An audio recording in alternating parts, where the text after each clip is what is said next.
The childhood that shifted. You swear it happened. Those fragments of your childhood, vivid and alive in your mind. The laughter echoing through sunlit rooms. The smell of rain on old pavement. The face of a friend whose name you can almost grasp but never quite recall.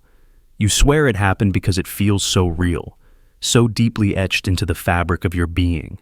Yet, when a photo surfaces, yellowed, faded, edges curled, or a voice, distant but unmistakable, denies the memory, a strange fracture opens inside you. The certainty wavers, the foundation shakes, and suddenly you wonder, if memory is editable, if it can be rewritten or overwritten, what part of your past was fiction in disguise? Memory is not the unchanging record we imagine it to be. Neuroscience tells us that every time we recall an event, we don't simply retrieve a fixed snapshot, we reconstruct it. The act of remembering is a creative process, fragile, malleable, vulnerable to suggestion and distortion. The mind is not a camera, but an artist, painting anew with every recollection. This explains why two people who witness the same event can have vastly different memories of it. It explains why your childhood recollections, those intimate stories you carry in your heart, might be edited over time, reshaped by the narratives you've told yourself, by the whispers of others, or by the quiet erosion of forgetting. Consider the case of false memories, a psychological phenomenon where people recall events that never actually occurred, or remember them differently from the way they happened. Researchers have repeatedly demonstrated how easy it is to implant false memories through suggestion. A classic experiment involved participants being told, years after childhood, that they had been lost in a shopping mall. Some began to remember the event in surprisingly vivid detail, describing their fear, the texture of the floor, the faces of strangers. These were memories fabricated by their minds, not stored in reality.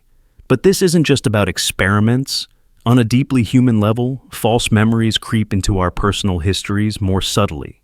They live in the creases of family stories, in the silences between conversations, in the photos we mislabel or the moments we idealize. Perhaps you remember a birthday party with a particular friend, only to discover the friend was never there. Or you recall a place where you spent summer afternoons, bathed in golden light, but the place never existed as you imagined. Sometimes, the past feels more like a story we've written to fill the voids, to soothe loneliness, or to make sense of our own identity. Why does this happen? Because memory is intertwined with identity. Our sense of self is constructed by the stories we tell about our past. Changing a memory can mean changing the way we understand who we are, our relationships, even our place in the world. The brain prefers coherence, even if it means weaving fiction into reality. It's an act of survival, of emotional comfort. When the raw truth is painful or confusing, the mind reshapes it, sometimes without us even noticing. Imagine a child who remembers a parent as loving and present, but the truth was neglect or absence.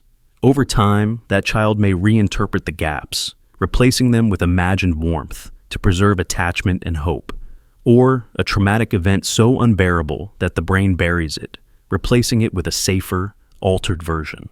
The boundaries between memory and imagination blur.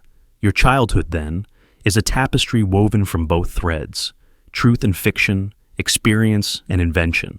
What happens when a photo surfaces, stark and undeniable, contradicting your memory? A photograph captures a moment in time, or at least it tries to, freezing light and shadow. But even photographs are not immune to deception. Angles, timing, context, all shape what is seen.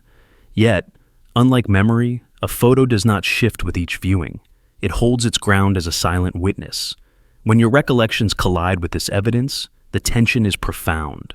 You're forced to confront the possibility that some part of your past was not as you imagined. This can be unsettling, disorienting, even painful, but it also opens a door to understanding the complexity of memory and identity. It reminds us that to remember is to interpret, to create, to humanize experience rather than merely record it. Our memories, edited, distorted, selective, are part of the art of living. They tell us not only what happened, but what mattered, what we needed to believe, what shaped our inner worlds. Voices, too, can challenge memory. The recollection of a story passed down, a sibling's account, or a parent's version of events can contradict your own. These voices bring their own memories, their own filters, their own edits. The family narrative becomes a kaleidoscope of perspectives, each colored by emotion and perception. Reconciling these conflicting memories can be a lifelong endeavor, a negotiation of truth that asks us to accept uncertainty, complexity, and sometimes paradox. So, if memory is editable, what part of your past was fiction in disguise? Perhaps the answer is that all of it is. Or perhaps it's that memory is never a simple record of fact, but a living, breathing story, fragile, shifting, imbued with meaning. Your childhood is not just what happened, it is how you have carried it, reshaped it, and how it continues to shape you in return. In this light, the question is not whether your memories are true or false, but what they reveal about you now. What do they say about your hopes, your fears, your identity? And if a photo or a voice challenges the past you hold dear, might it also invite you to embrace a deeper, more complex truth about yourself? A truth that holds space for both reality and imagination, for certainty and doubt, for the unchangeable and the evolving? Memory is a sacred paradox. It is both a gift and a curse, a wellspring of connection and a source of disconnection. To live with editable memories is to live with the mystery of self, with the fluidity of time, and with the poignant beauty of a story always in motion.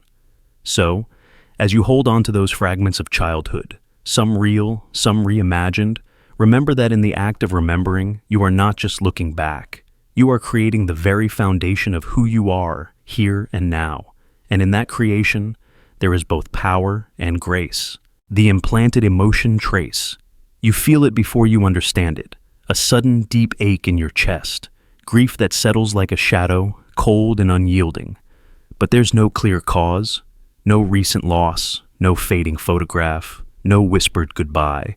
You find yourself mourning a moment you never lived, a story you never heard firsthand, an absence that feels more real than any memory you actually hold. How is it possible to grieve for something that never happened to you? And yet, the sorrow is undeniable. It pulls at your bones, as if carved from a pain passed down through unseen channels. This is the implanted emotion trace. Imagine walking through a crowded room, and suddenly, a wave of sadness washes over you, inexplicable and profound. It is not your own. It is not born of your experience. Yet, it roots itself deep within your soul. Some call this phenomenon emotional inheritance. Others speak of ancestral echoes. Science, psychology, and even ancient wisdom are beginning to acknowledge that our emotional landscapes may carry the imprints of events beyond our personal histories. The trauma, the heartbreak, the joy, the love, etched into our biology, carried in the intricate dance of molecules and cells. Scientists are beginning to unravel how memories, or at least their emotional residues, might be passed down through generations. Epigenetics reveals that traumatic experiences can leave chemical marks on our DNA, altering how genes express themselves without changing the genetic code itself. These epigenetic changes may be inherited, influencing the emotional responses of descendants who never faced those original hardships. In one profound study, the children and grandchildren of Holocaust survivors showed heightened sensitivity to stress and anxiety, as if the emotional weight of unimaginable horrors was quietly woven into their very being. But what if it's not only trauma? What if joy, hope, or even love could also be transmitted, silently shaping our emotional fabric? What if a grandparent's relief after a long war, or a parent's first embrace of a newborn, sends ripples through time that surface unexpectedly in you? The implanted emotion trace is not simply a ghost of sorrow, but a complex mosaic of feelings, a tapestry of human experience that transcends time and space.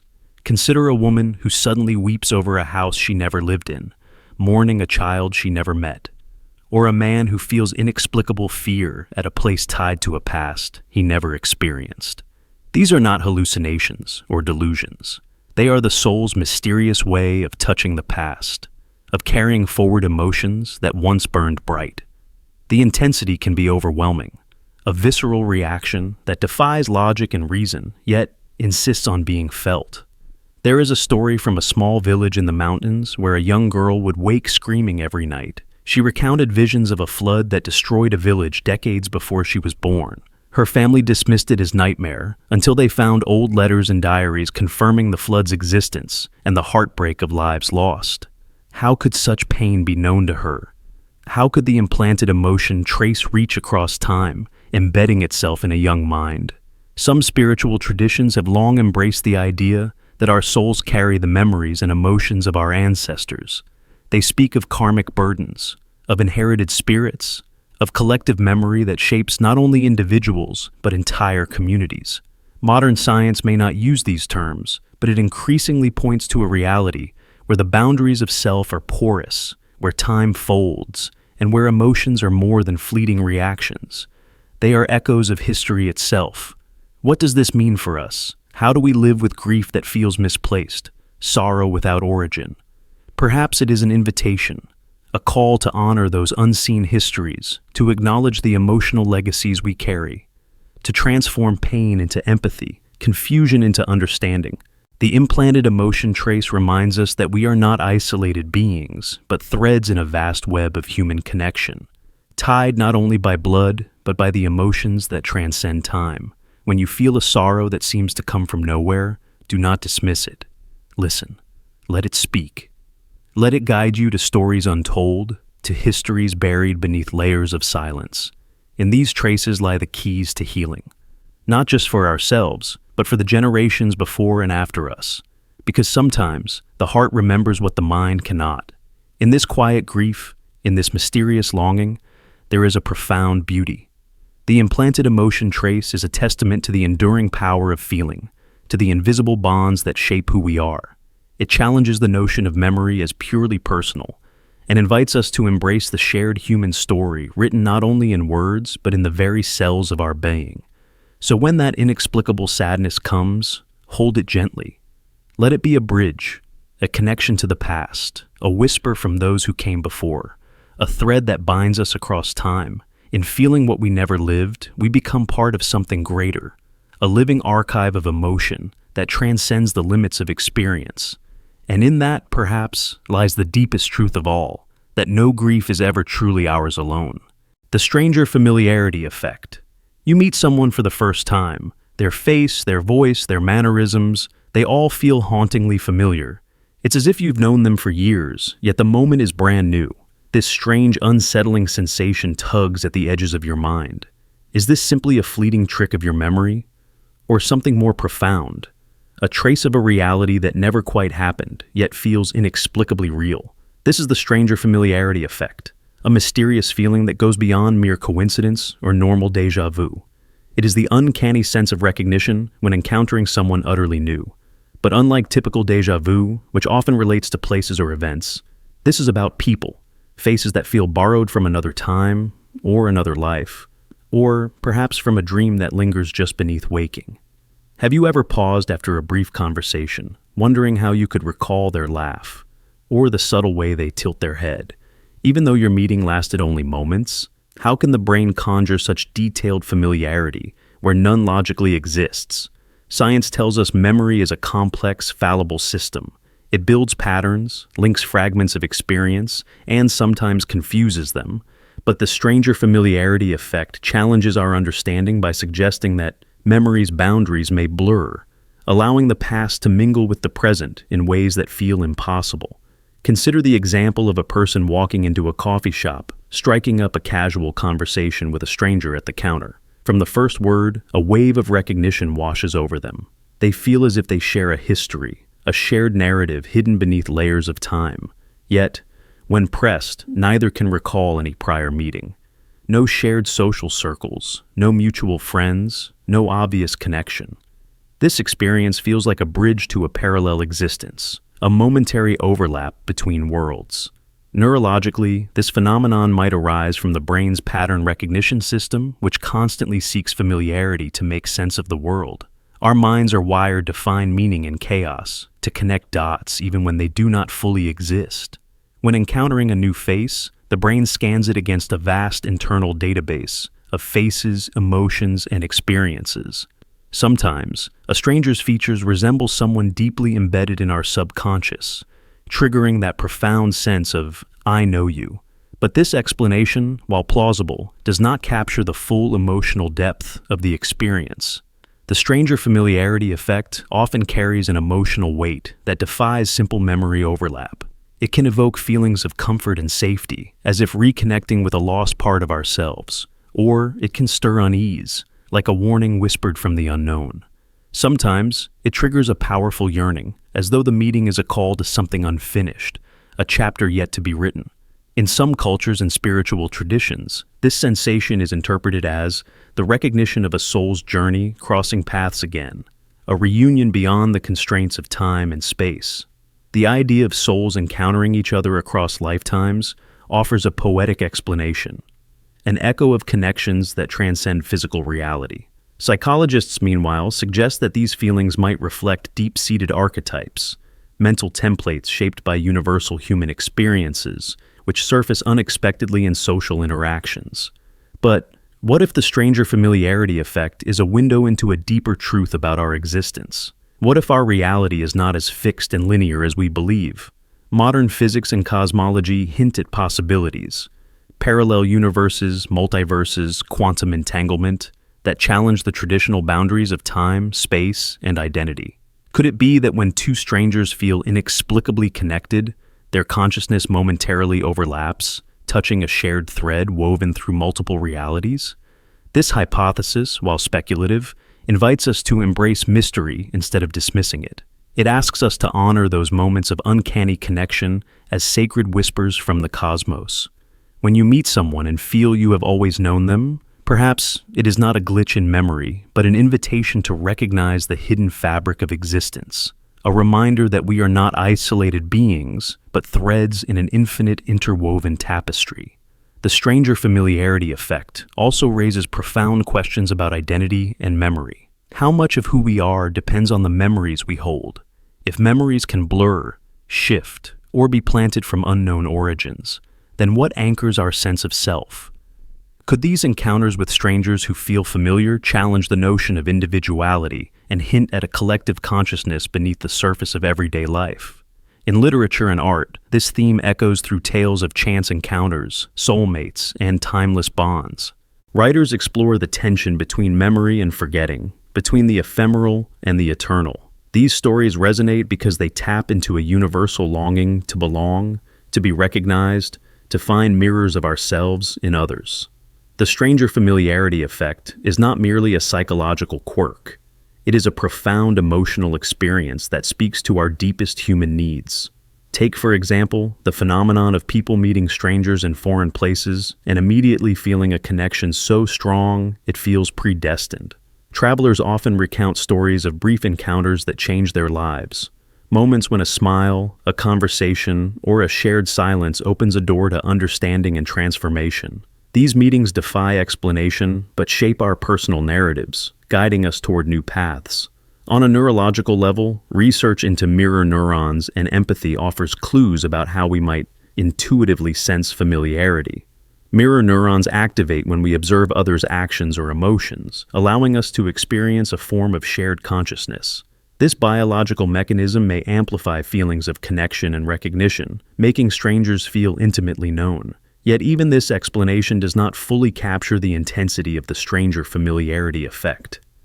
There is something intangible and ineffable in that instant recognition, a moment when time seems to fold and the usual rules of acquaintance dissolve. Could this be a glimpse into the way consciousness itself operates? Some theorists propose that consciousness is not confined to individual brains, but is a fundamental feature of the universe, permeating all matter and energy. If so, then the stranger familiarity effect could be a moment when two consciousnesses briefly synchronize, revealing the profound interconnectedness of all beings. Whatever the cause, these moments leave a lasting impression. They linger like a soft echo in the mind, stirring questions and emotions long after the encounter ends. They remind us that beneath the surface of daily life lies a mysterious current, pulling us toward connection, meaning, and understanding. So next time you meet someone and feel that strange familiarity, do not dismiss it as mere coincidence or a trick of memory. Pause, listen. Feel the depth of that connection. It may be a fleeting brush with something timeless, A moment when the veil between worlds thins and you glimpse the intricate, beautiful web that binds us all. The stranger familiarity effect is more than a psychological curiosity. It is an invitation to explore the unknown territories of memory, consciousness, and existence itself. It challenges us to question what is real, what is remembered, and what lies hidden beneath the surface of our everyday encounters. In a world that often feels fragmented and isolated, these moments of profound recognition remind us that we are part of a greater whole. They call us to open our hearts, to embrace mystery, and to trust that even strangers carry pieces of our own story, waiting to be discovered, understood, and cherished. And maybe, just maybe, when you look into the eyes of a stranger and feel you have known them forever, you are not lost in illusion. You are touching the delicate threads of reality's vast tapestry. Threads woven from memory, soul, and time, connecting you to something far larger than yourself. This feeling, this effect, is a silent, sacred whisper from the universe that none of us are truly strangers. The movie scene recall. You settle into a quiet moment, and suddenly, a scene plays out in your mind. It's a glimpse of your childhood, but not from your own eyes. Instead, you watch yourself, as if from the outside, moving through a room, speaking to someone, or chasing a ball across the yard.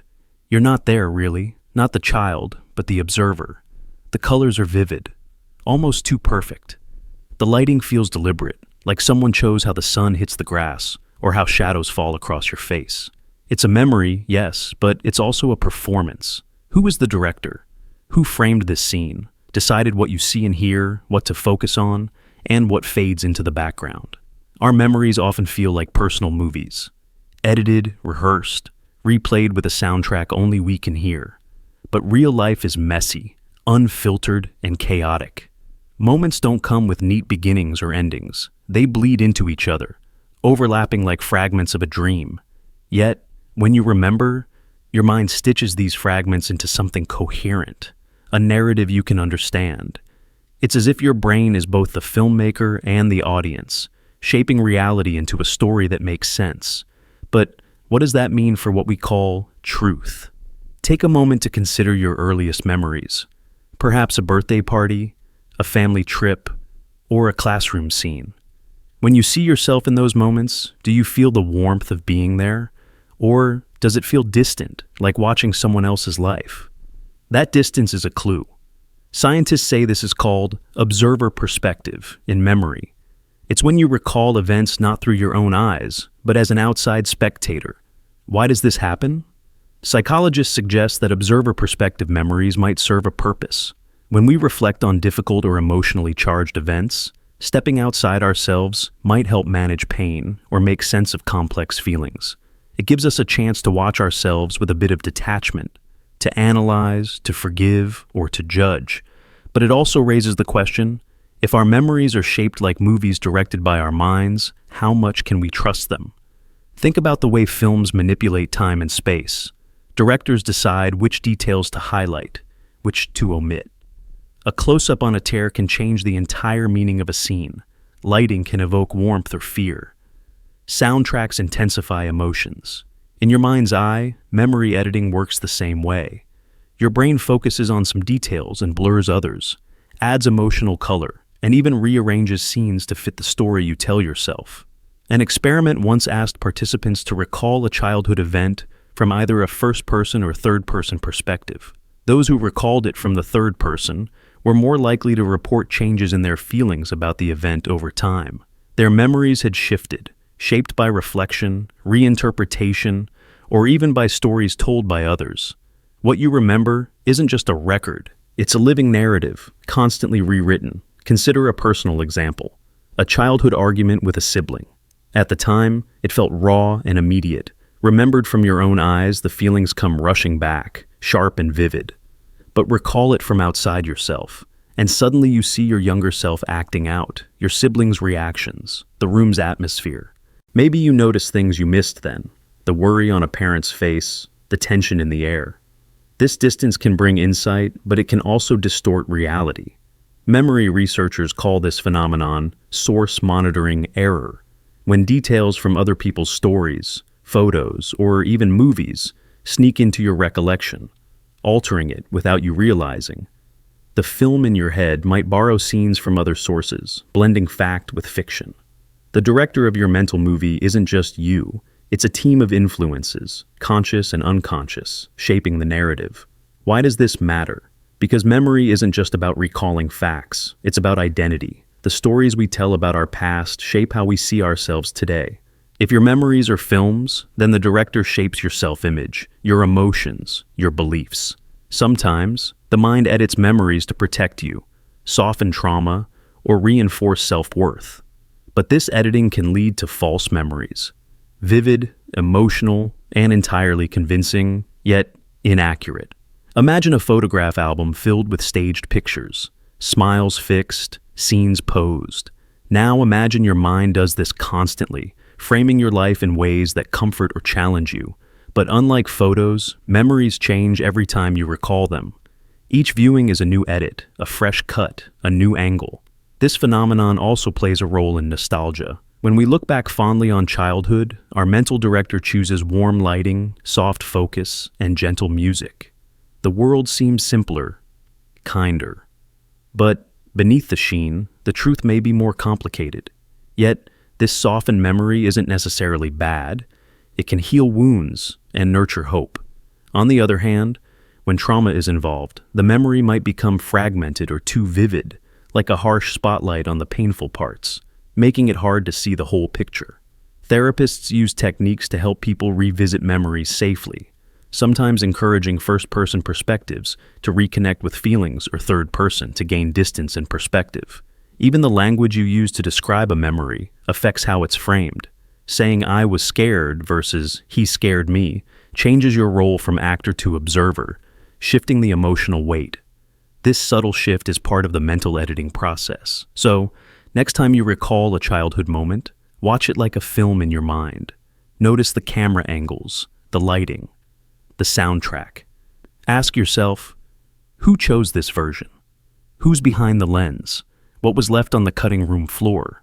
You may find that your memories are less like a faithful documentary and more like an artful film, edited by a complex director. Your mind, who blends truth with imagination, fact with feeling, past with present. And in that blend lies the essence of your experience, constantly shaped, reshaped, and reborn.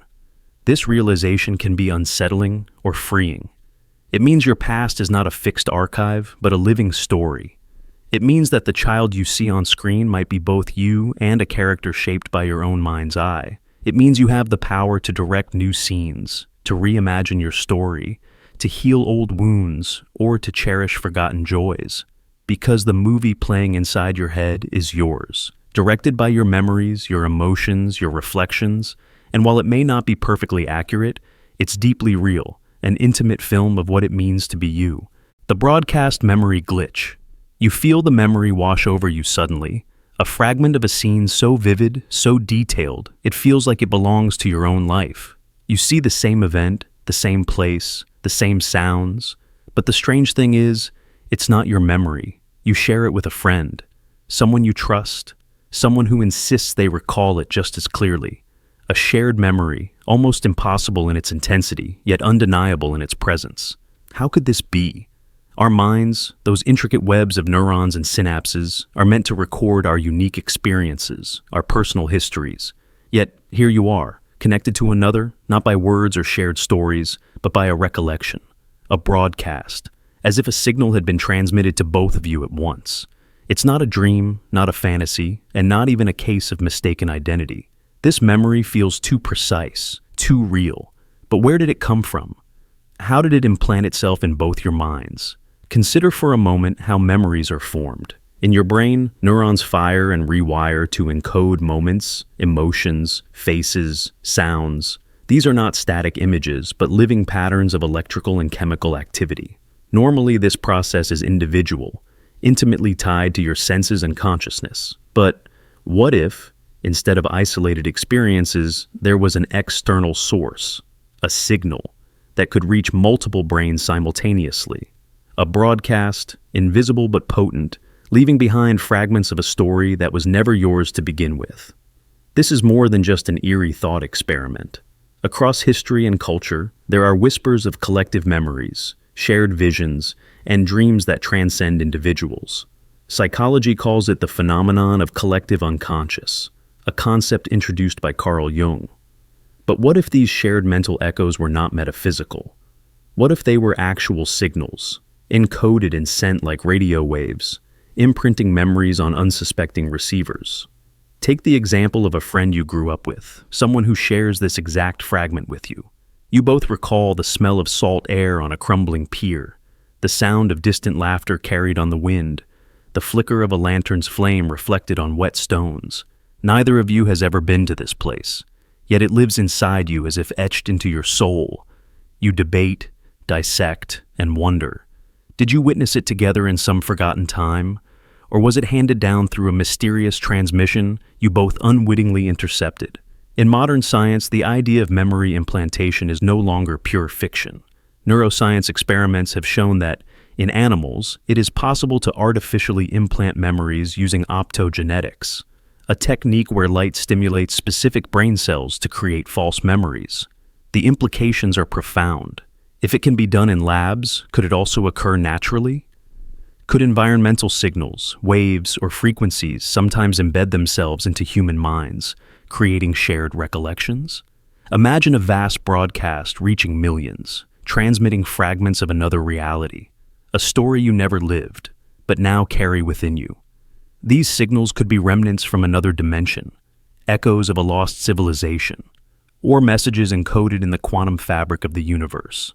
They might flicker in and out of your awareness, sometimes as déjà vu, sometimes as vivid dreams, sometimes as the uncanny sensation that you and someone else remember the same impossible event.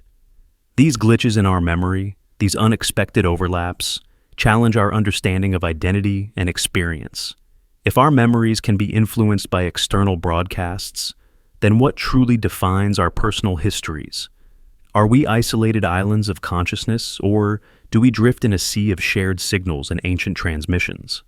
There are documented cases where strangers describe the same unexplainable memories or sensations, times when multiple people simultaneously report visions or recollections of places and events they could not have experienced. These collective memory glitches suggest a hidden network, not of technology, but of consciousness itself, connecting minds beyond the usual boundaries.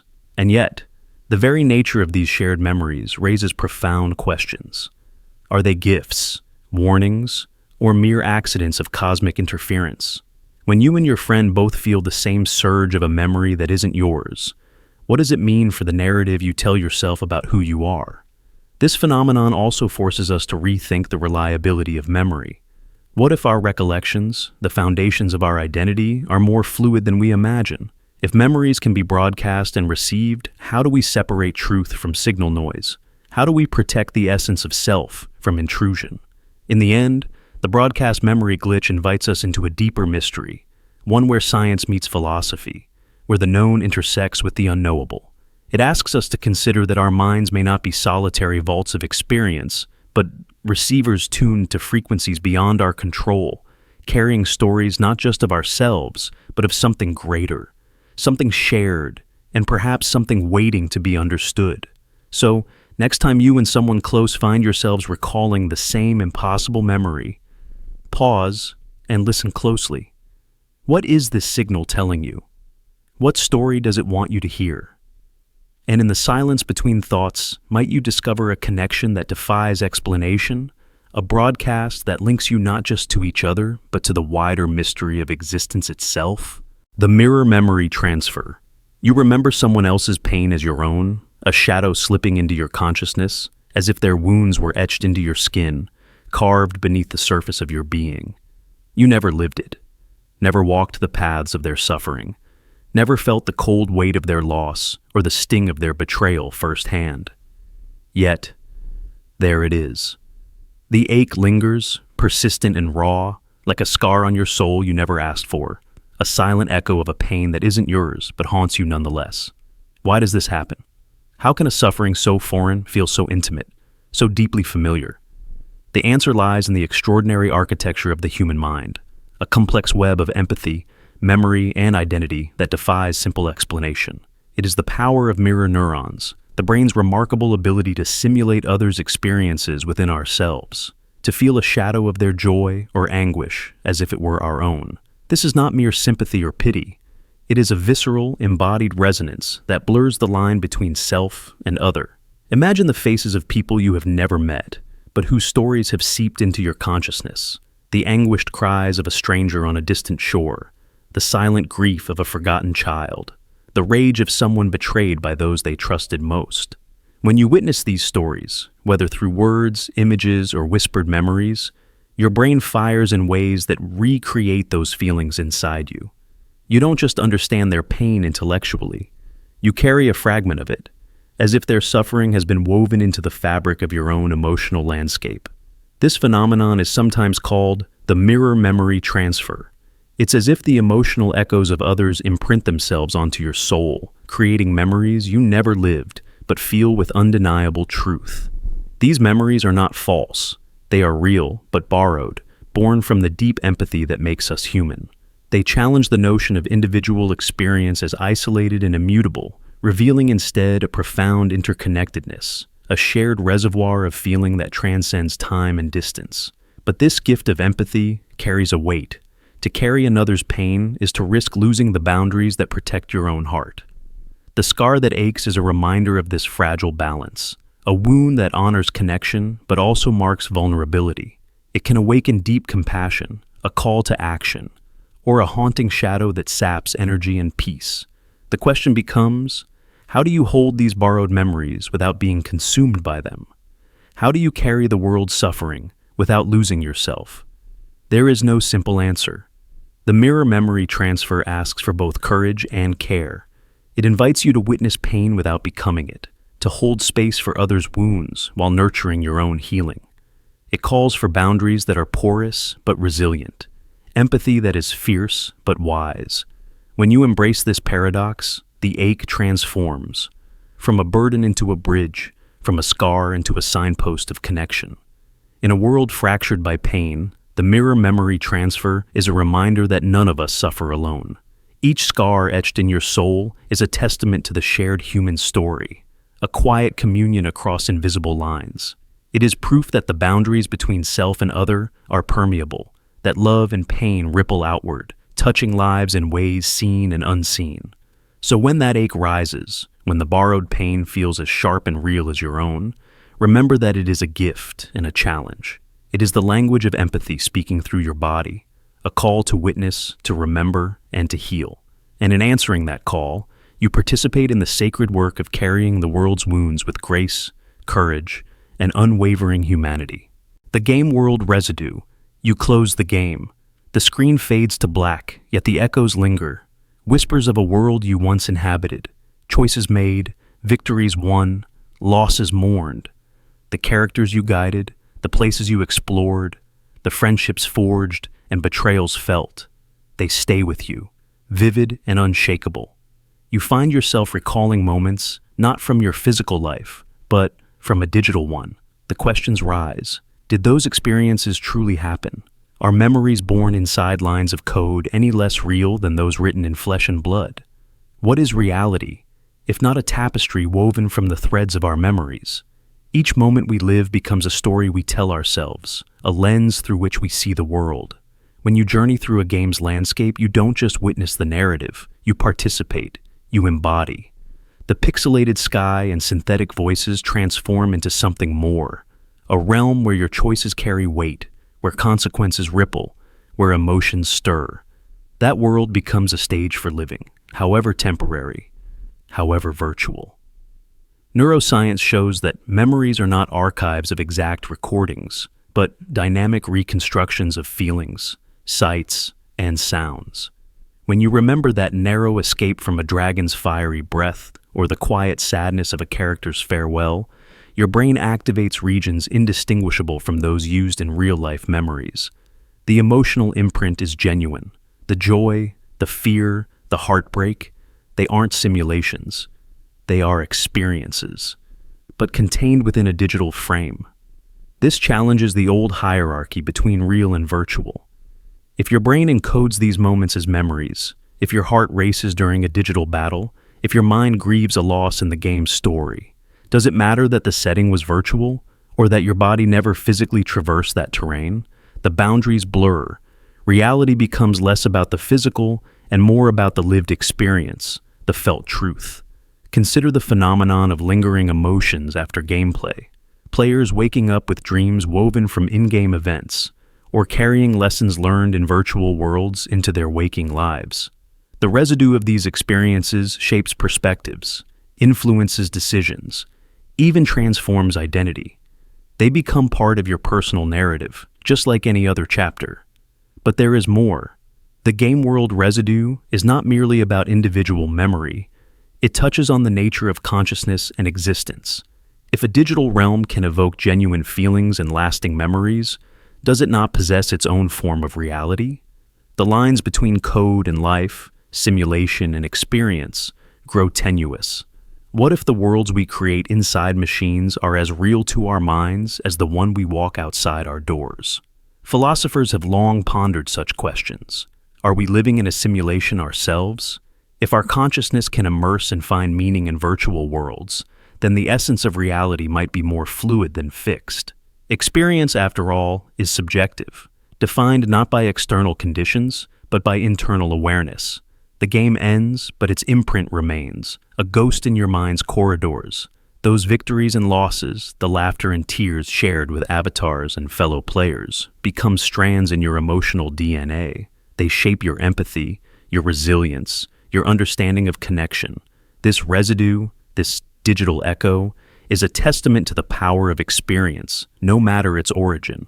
So, when you carry those memories, when the warmth of a digital sunrise or the sting of a pixelated betrayal stays with you, recognize them for what they are: real, felt, alive.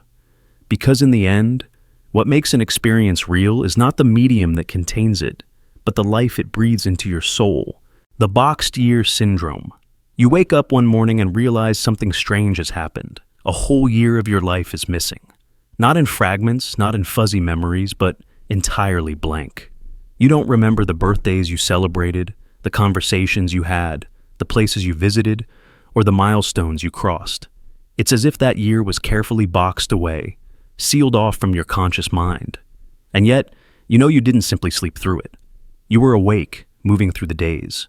So, who packed away that time, and why?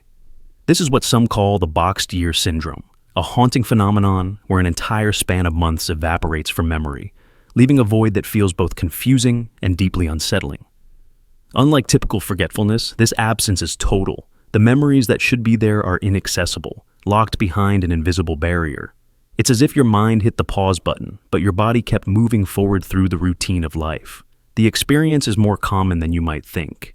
People across cultures and ages have reported gaps in their memory, entire chapters erased without clear cause. Sometimes these missing years coincide with trauma, grief, or intense stress. Other times, no obvious trigger exists, deepening the mystery. How does such a blackout happen? Neuroscience offers some clues. Our brains do not record experiences like a video camera. Instead, memories are encoded, consolidated, and stored in complex neural networks. Stress and trauma can disrupt these processes, causing memories to fragment or be suppressed. The brain, in its protective wisdom, may box up painful experiences to shield the self from overwhelming pain. But what if the missing time isn't only about trauma? Consider a different perspective. What if your consciousness itself shifted or fragmented during that year? What if part of you was elsewhere, disconnected, scattered, or hidden? Some psychologists propose dissociative amnesia, where the mind separates from certain memories as a coping mechanism. Others speculate about alternate timelines or realities, where your life branched off in unexpected ways, leaving some memories stranded outside your current experience. The feeling of lost time can be disorienting. Imagine trying to fill in the blanks, asking friends, looking at photos, scrolling through messages, only to find the pieces don't quite fit. You see yourself in places you don't recall going to, hear about events you have no memory of attending. It's like watching someone else's life play out, a life that should be yours but feels alien. This disconnect can shake the foundations of identity. After all, our sense of self is deeply tied to memory. the stories we tell ourselves about who we are and where we've been. Losing a year challenges that narrative, raising questions. Am I still the same person? What happened to the version of me that lived through that missing time? There are also philosophical questions embedded in the boxed year syndrome. What is time if it can be selectively erased or hidden from our minds? Is the passage of time objective, or does it depend on our consciousness to experience and remember it?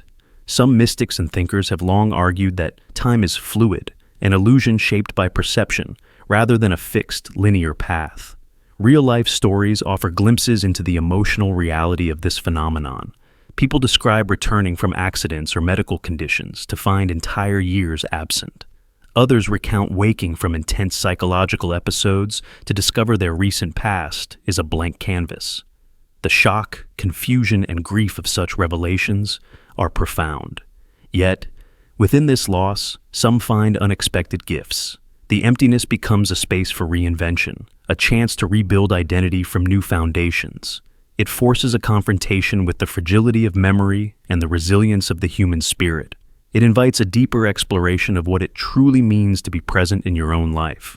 As we grapple with the mystery of the boxed year, science continues to uncover the intricate dance of neurons, hormones, and consciousness that shape our memories. Advances in brain imaging reveal how trauma, stress, and even sleep can alter memory formation. Therapies aimed at recovery help people reclaim lost fragments, reintegrating their stories. But not all missing time is recovered, and some gaps remain permanent, silent spaces in the fabric of our lives. They remind us that memory is not perfect, that time is not simply measured by clocks, and that our experience of life is as fragile as it is miraculous. So, who packed away that missing year?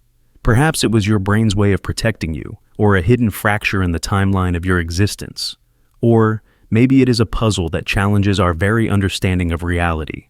A call to acknowledge the mysteries hidden in the flow of time. Whatever the cause, the boxed year syndrome urges us to hold our memories gently, to cherish the moments we have, and to remain open to the unknown paths that consciousness may travel, sometimes slipping quietly through the cracks, only to return changed and waiting to be understood. The trauma fiction loop. ChatGPT said, "You carry a memory, or what you believe is a memory, of a moment that changed you. It's a trauma etched deep into your soul, shaping your fears, your reactions, your very sense of safety. You relive it in quiet moments, feel its weight pressing on your chest, the ache that won't quite go away. But then, one day you discover something unsettling. That event never actually happened. The story you've carried, the wound you've nursed, it's fiction. Or is it? How can something that never occurred still hurt so profoundly? How can your body remember what your mind cannot verify?" This is the paradox of the trauma fiction loop, where the lines between reality and memory blur, and pain exists independent of fact. Our brains are not perfect recorders of experience. They are storytellers, eager to make sense of chaos, to find meaning even in absence. Sometimes, when the mind cannot process overwhelming emotions, it creates narratives, fictional or distorted memories, to hold on to the feeling, to give it shape and form. The trauma may never have taken place in the way you remember, or even at all, but the emotional imprint remains vivid, undeniable. Imagine a mirror shattered into countless fragments. Each shard reflects a different version of your past, and some pieces catch light from places you never walked. These reflections are not lies, but shadows, echoes of pain, fear, and loss. Your mind clings to them because they explain your hurt, even if the source is unseen or unreal. Studies of false memory show how easy it is for memories to be implanted or altered. Sometimes, details borrowed from stories, conversations, or even dreams slip into what we believe are our own recollections. And when the emotion is strong, the memory becomes inseparable from how it feels, not from what actually occurred. The feeling of trauma, terror, grief, helplessness can exist without a factual event behind it. So what does healing mean in this context? Is it a lie to heal from something that never happened? Or is the pain, the emotional reality, enough to demand care and compassion? The answer lies in understanding that healing is not about verifying facts. Healing is about acknowledging and transforming the emotional truth you carry. When trauma fiction loops trap you in a cycle of pain and confusion, The journey to healing begins by embracing the real feeling beneath the false memory. Therapy and self-reflection help unravel the story, separate fact from fiction, but always honor the pain itself.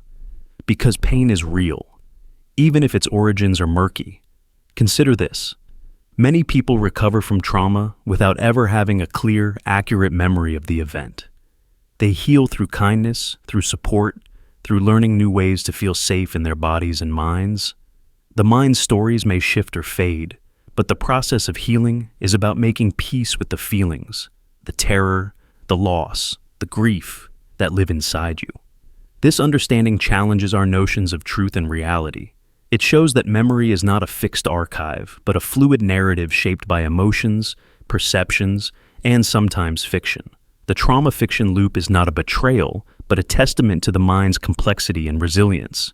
Your pain is not a lie. Your healing is not invalidated by the absence of factual evidence.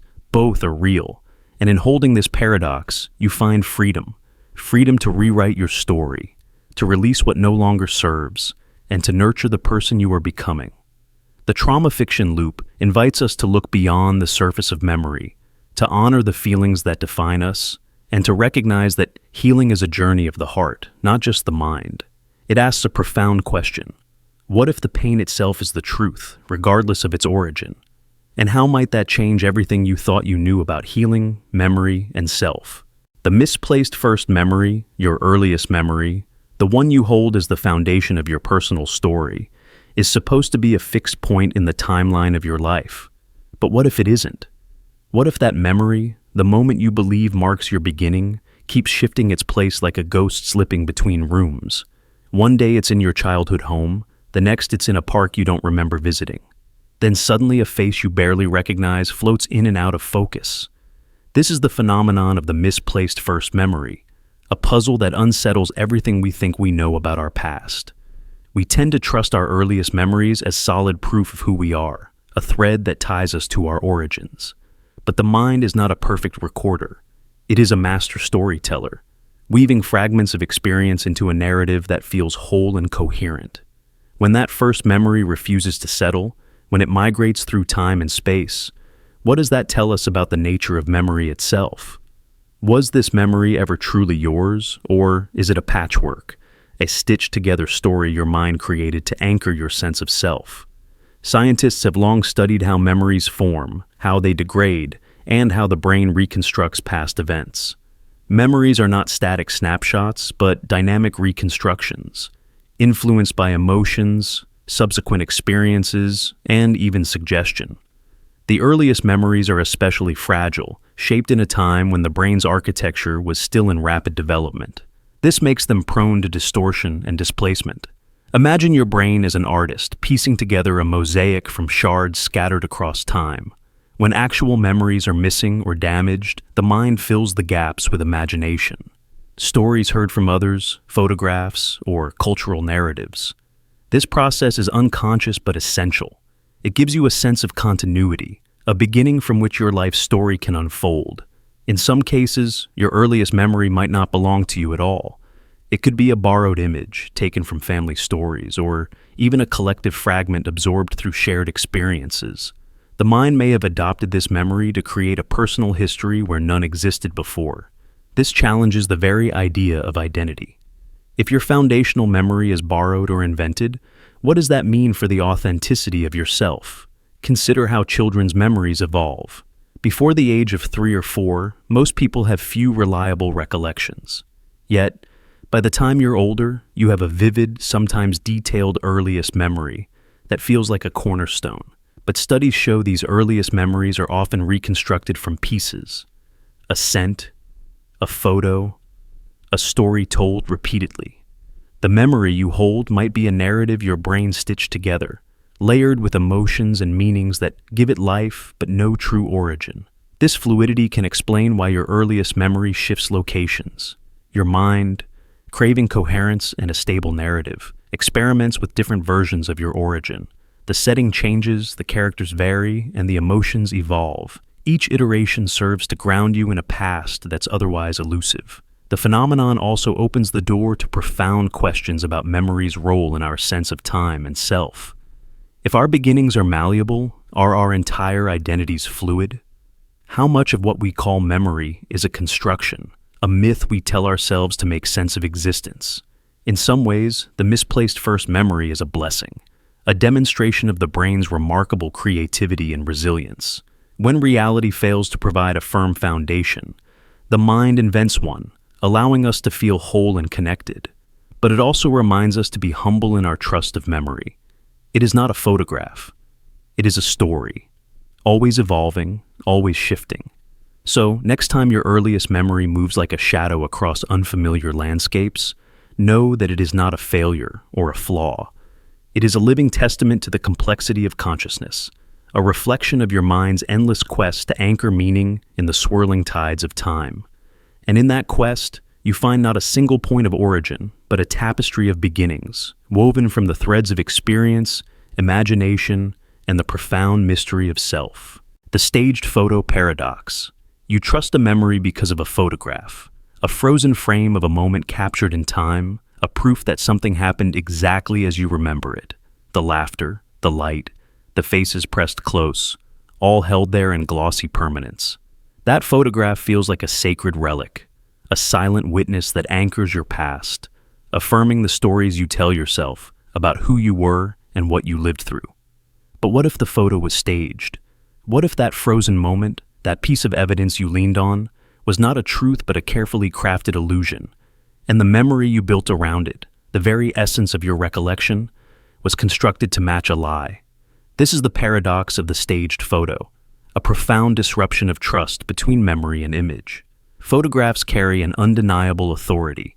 They are believed to be objective, irrefutable. Yet, a photograph can be manipulated in subtle or overt ways. A smile that was rehearsed, a scene meticulously arranged, a moment choreographed for the camera's gaze rather than lived spontaneously. When memory bends itself to fit that image, it is no longer a faithful echo of reality, but a reflection distorted by the photograph's artificial frame. Memory is not passive. It is active, fluid, and suggestible. When confronted with a photograph, the brain instinctively weaves the image into its narrative, reshaping details, filling gaps, and sometimes inventing sensations to align with what the eyes see. The photo becomes a scaffold, supporting a version of the past that may never have existed outside of that frame. The line between authentic recollection and fabricated scene blurs until they are indistinguishable. This phenomenon is not rare. Think of family albums where a single photograph defines an entire event: birthday parties, vacations, reunions. Sometimes, stories told by relatives contradict each other, or even the image itself. Maybe the laughter was forced, the happiness staged, the closeness posed. Yet those images shape your memories, influence your emotions, and embed themselves into your identity. You remember the joy because the photo demands it. But beneath that veneer, the truth may be more complex, more fractured. The staged photo paradox challenges our relationship with evidence and truth. It forces us to question the reliability of our memories and the authority of images. If a photograph can lie, can memory be trusted? And if memory is malleable, what does that mean for our understanding of the past? This paradox is not just intellectual, it is deeply personal.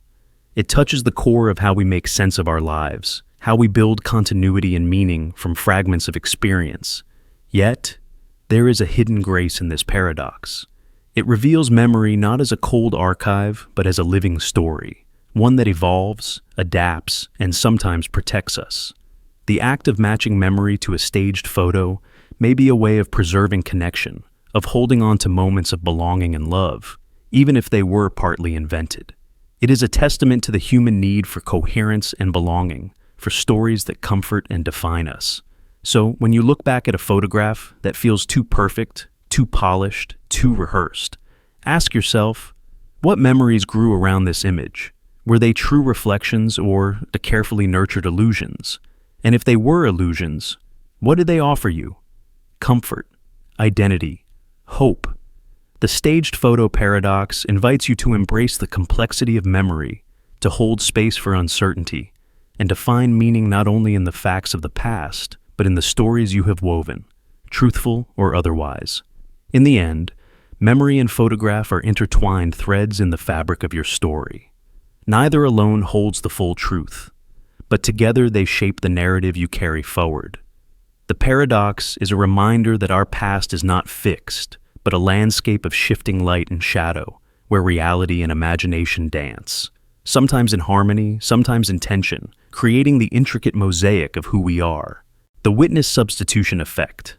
You saw it happen.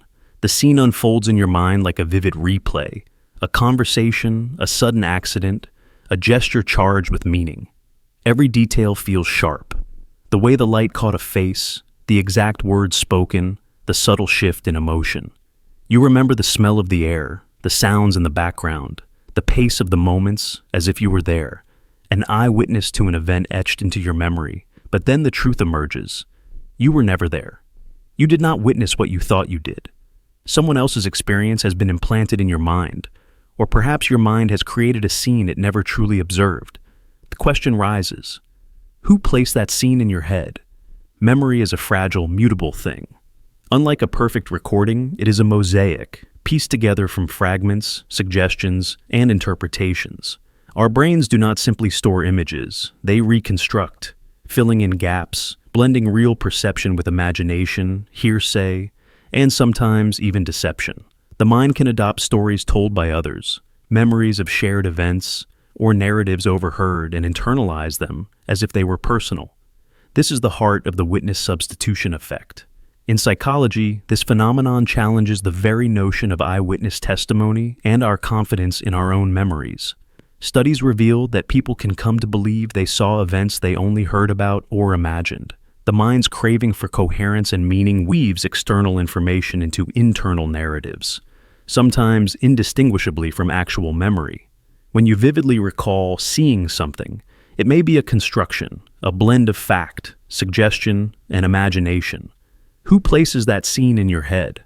Often, it is not a single person but a convergence of influences, conversations, media, collective storytelling. It may be a friend's detailed recounting, a news report, a photo, or a dream that borrowed pieces from reality and stitched them into a new, convincing experience. Your brain then treats this narrative as if it were a memory formed by your own senses. This effect is more than a curiosity. It reveals how our identities and realities are shaped by the stories we tell ourselves and others. Our minds are not passive recorders, but active creators, capable of substituting witnessed events with imagined ones. Sometimes, this process protects us from trauma. Other times, it confuses or even manipulates.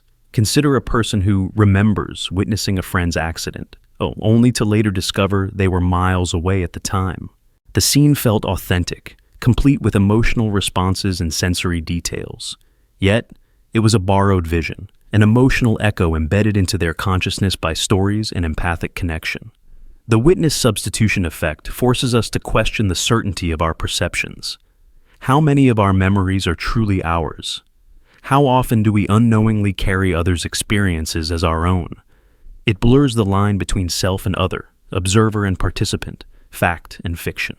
In this tangled interplay of memory and imagination, truth becomes elusive. Yet, there is a strange grace in this malleability. Our minds reach beyond the limits of direct experience to create a shared tapestry of understanding, empathy, and connection. The scenes planted in our heads may not always be real in the strictest sense, but they are real in how they shape who we are, what we believe, and how we relate to the world. So next time you vividly remember witnessing something, pause and ask, whose eyes were truly watching, and who placed that scene in your mind? In this questioning lies the fragile beauty of memory, the dance between reality and imagination, between what was seen and what was felt. The dream memory merge. You know the sensation well. Night after night, a recurring dream unfolds, familiar yet strange, vivid yet elusive. It stretches back through your mind's hidden corridors, feeling older than any memory you hold from your waking life. When you awaken, the details linger like fragments of a forgotten world. The colors, the sounds, the faces, they feel more than imagination. They feel like echoes, whispers from a parallel existence. What if these dreams are not mere figments of your mind, but threads woven from another version of you? Another life lived in a different reality, bleeding through the fabric of your consciousness and merging with your current self. Dreams have long been a gateway to mysteries both ancient and modern. Science explains them as the brain's way of processing emotions, memories, and fears. But this recurring dream memory, the one that seems to belong to a different time, a different self, defies simple explanations. It suggests the boundaries between realities may be more porous than we imagine. The mind is a master storyteller. It pieces together fragments of experience into narratives we call dreams. But sometimes, these narratives feel uncannily authentic, as if they come from a source beyond the everyday. You might find yourself recalling details that you never consciously learned, or emotions that seem misplaced in your current life. These are not the random images of ordinary dreaming. They are memories that feel deeply embedded, resonating with a part of you that transcends the here and now. Consider the theory of memory merging. This proposes that your consciousness may simultaneously access multiple layers of experience, some from this life, some from others, some from realms yet unknown. In this light, recurring dreams become a bridge where these layers overlap, a meeting place for different versions of yourself to converse, to share, to intertwine. People across cultures report similar experiences, dreams that feel like windows into past lives, parallel existences, or even future possibilities. These dreams often carry profound emotional weight, shaping decisions, inspiring creativity, or offering healing. They challenge the notion that the memory is fixed and personal, instead suggesting it is fluid and collective. Science is beginning to explore this complexity. Neuroscience shows how the brain consolidates memories during sleep, weaving together new and old information. Quantum theories hint at entangled realities, where consciousness might ripple across dimensions. While these ideas remain speculative, they open doors to understanding the strange familiarity of dream memories. For some, the dream memory merge feels like a gift, a glimpse into the vastness of selfhood. It encourages reflection on identity, on the threads that connect past, present, and potential futures. Who are we, if not a tapestry of experiences stitched across time and space? Yet, this merging can also unsettle. It blurs the lines between what is real and imagined, between waking and sleeping. It can awaken deep longing, confusion, or a yearning for understanding. The dream may become a riddle, an echo that refuses to fade. Ultimately, the dream memory merge asks us to embrace mystery, to recognize that our minds and souls may hold secrets beyond the grasp of logic. It invites us to listen carefully to the stories that dreams tell, to honor their messages, and to explore the possibility that within us lies a multitude of selves, each living, dreaming, remembering. So, when your recurring dream feels older than your waking life, consider this. It may not be just imagination. It may be a whisper from another version of you, a thread of memory woven from a parallel existence, merging softly with your own. And in that merging, you find a profound connection to time, to self, and to the vast, mysterious universe that holds all your stories. The looping flashback illusion. You find yourself trapped in a moment, a flashback that plays again and again inside your mind. At first, it's raw, jagged, fragmented, an echo of something real, painful, or important. But with each replay, the edges soften, details sharpen, colors brighten, and the scene becomes clearer, more vivid, more precise. This moment no longer feels like a distant memory.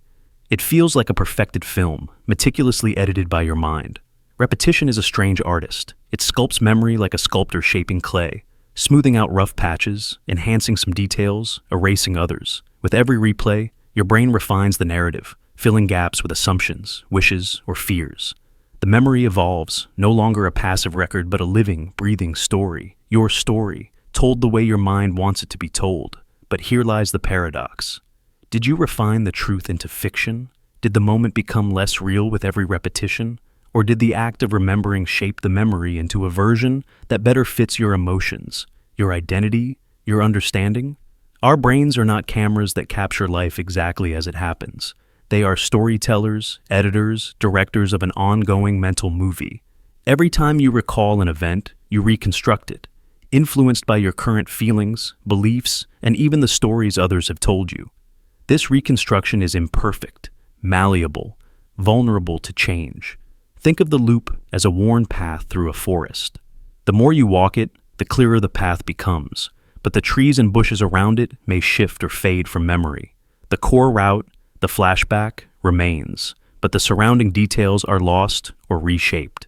This is how your mind preserves what feels essential while letting go of what it deems less important. Scientific studies reveal that repeated recall can increase confidence in a memory, regardless of its accuracy. The more you tell a story, the truer it feels, even if it's drifted far from the original. This is why eyewitness testimonies can be unreliable, why memories can be vivid but false. Imagine a childhood birthday party. The first memory you hold is fuzzy, a swirl of laughter, balloons, and cake.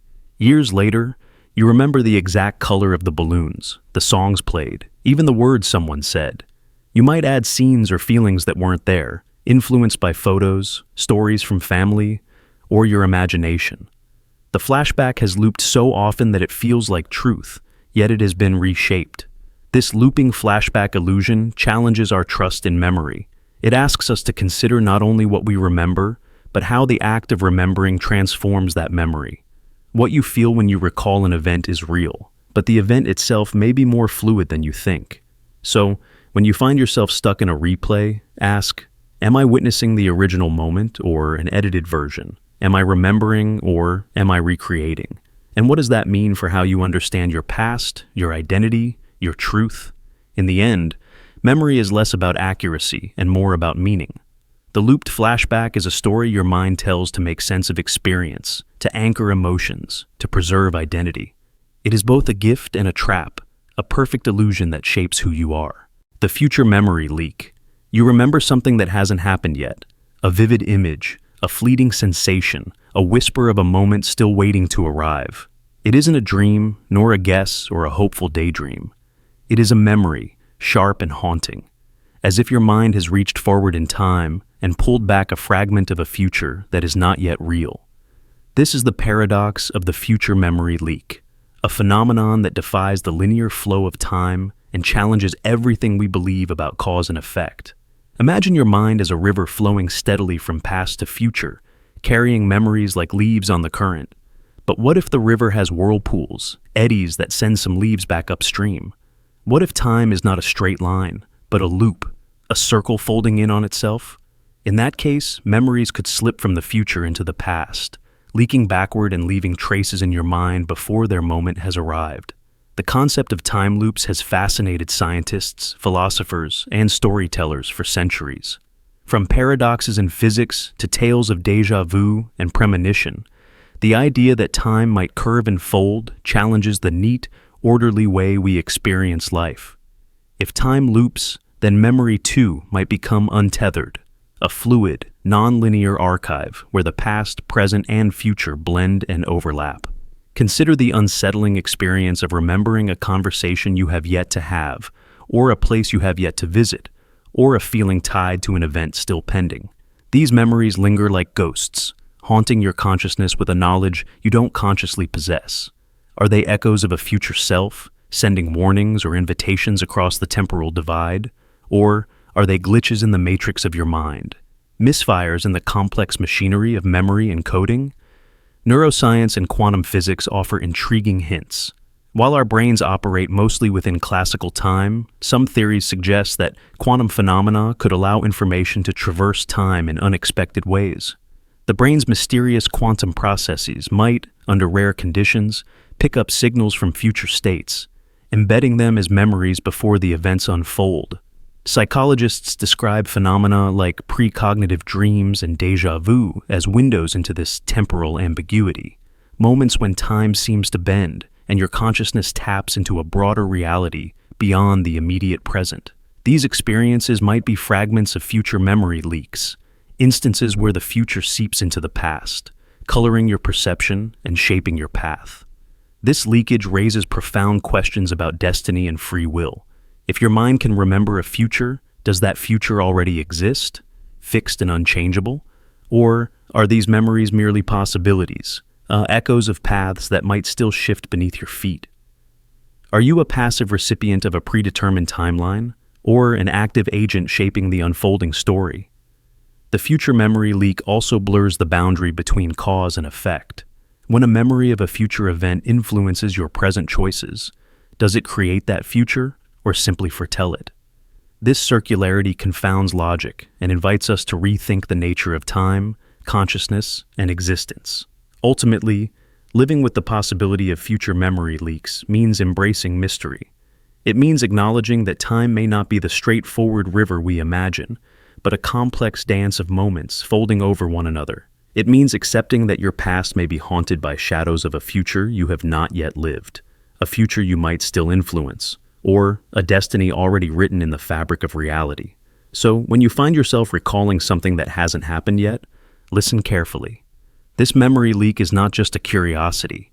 It is a whisper from the depths of time, inviting you to explore the profound enigma of your own existence and the mysterious loops that bind past, present, and future into one eternal flow.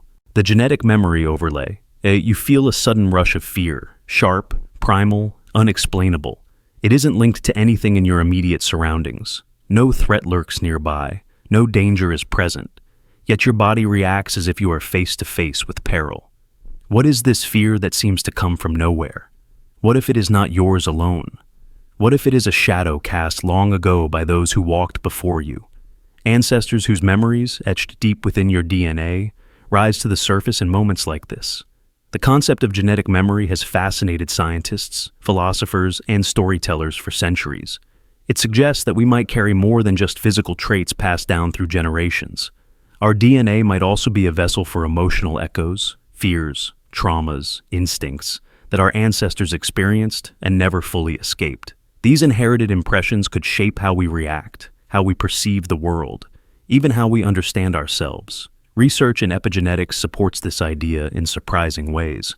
Studies have shown that traumatic experiences can cause chemical changes in genes, influencing how they are expressed and passed down to future generations. For example, descendants of people who endured famine, war, or persecution may show heightened stress responses, anxiety, or fears linked to those past hardships, even if they have never faced such dangers themselves. Imagine a line of ancestors who faced sudden storms, wild beasts, or relentless enemies.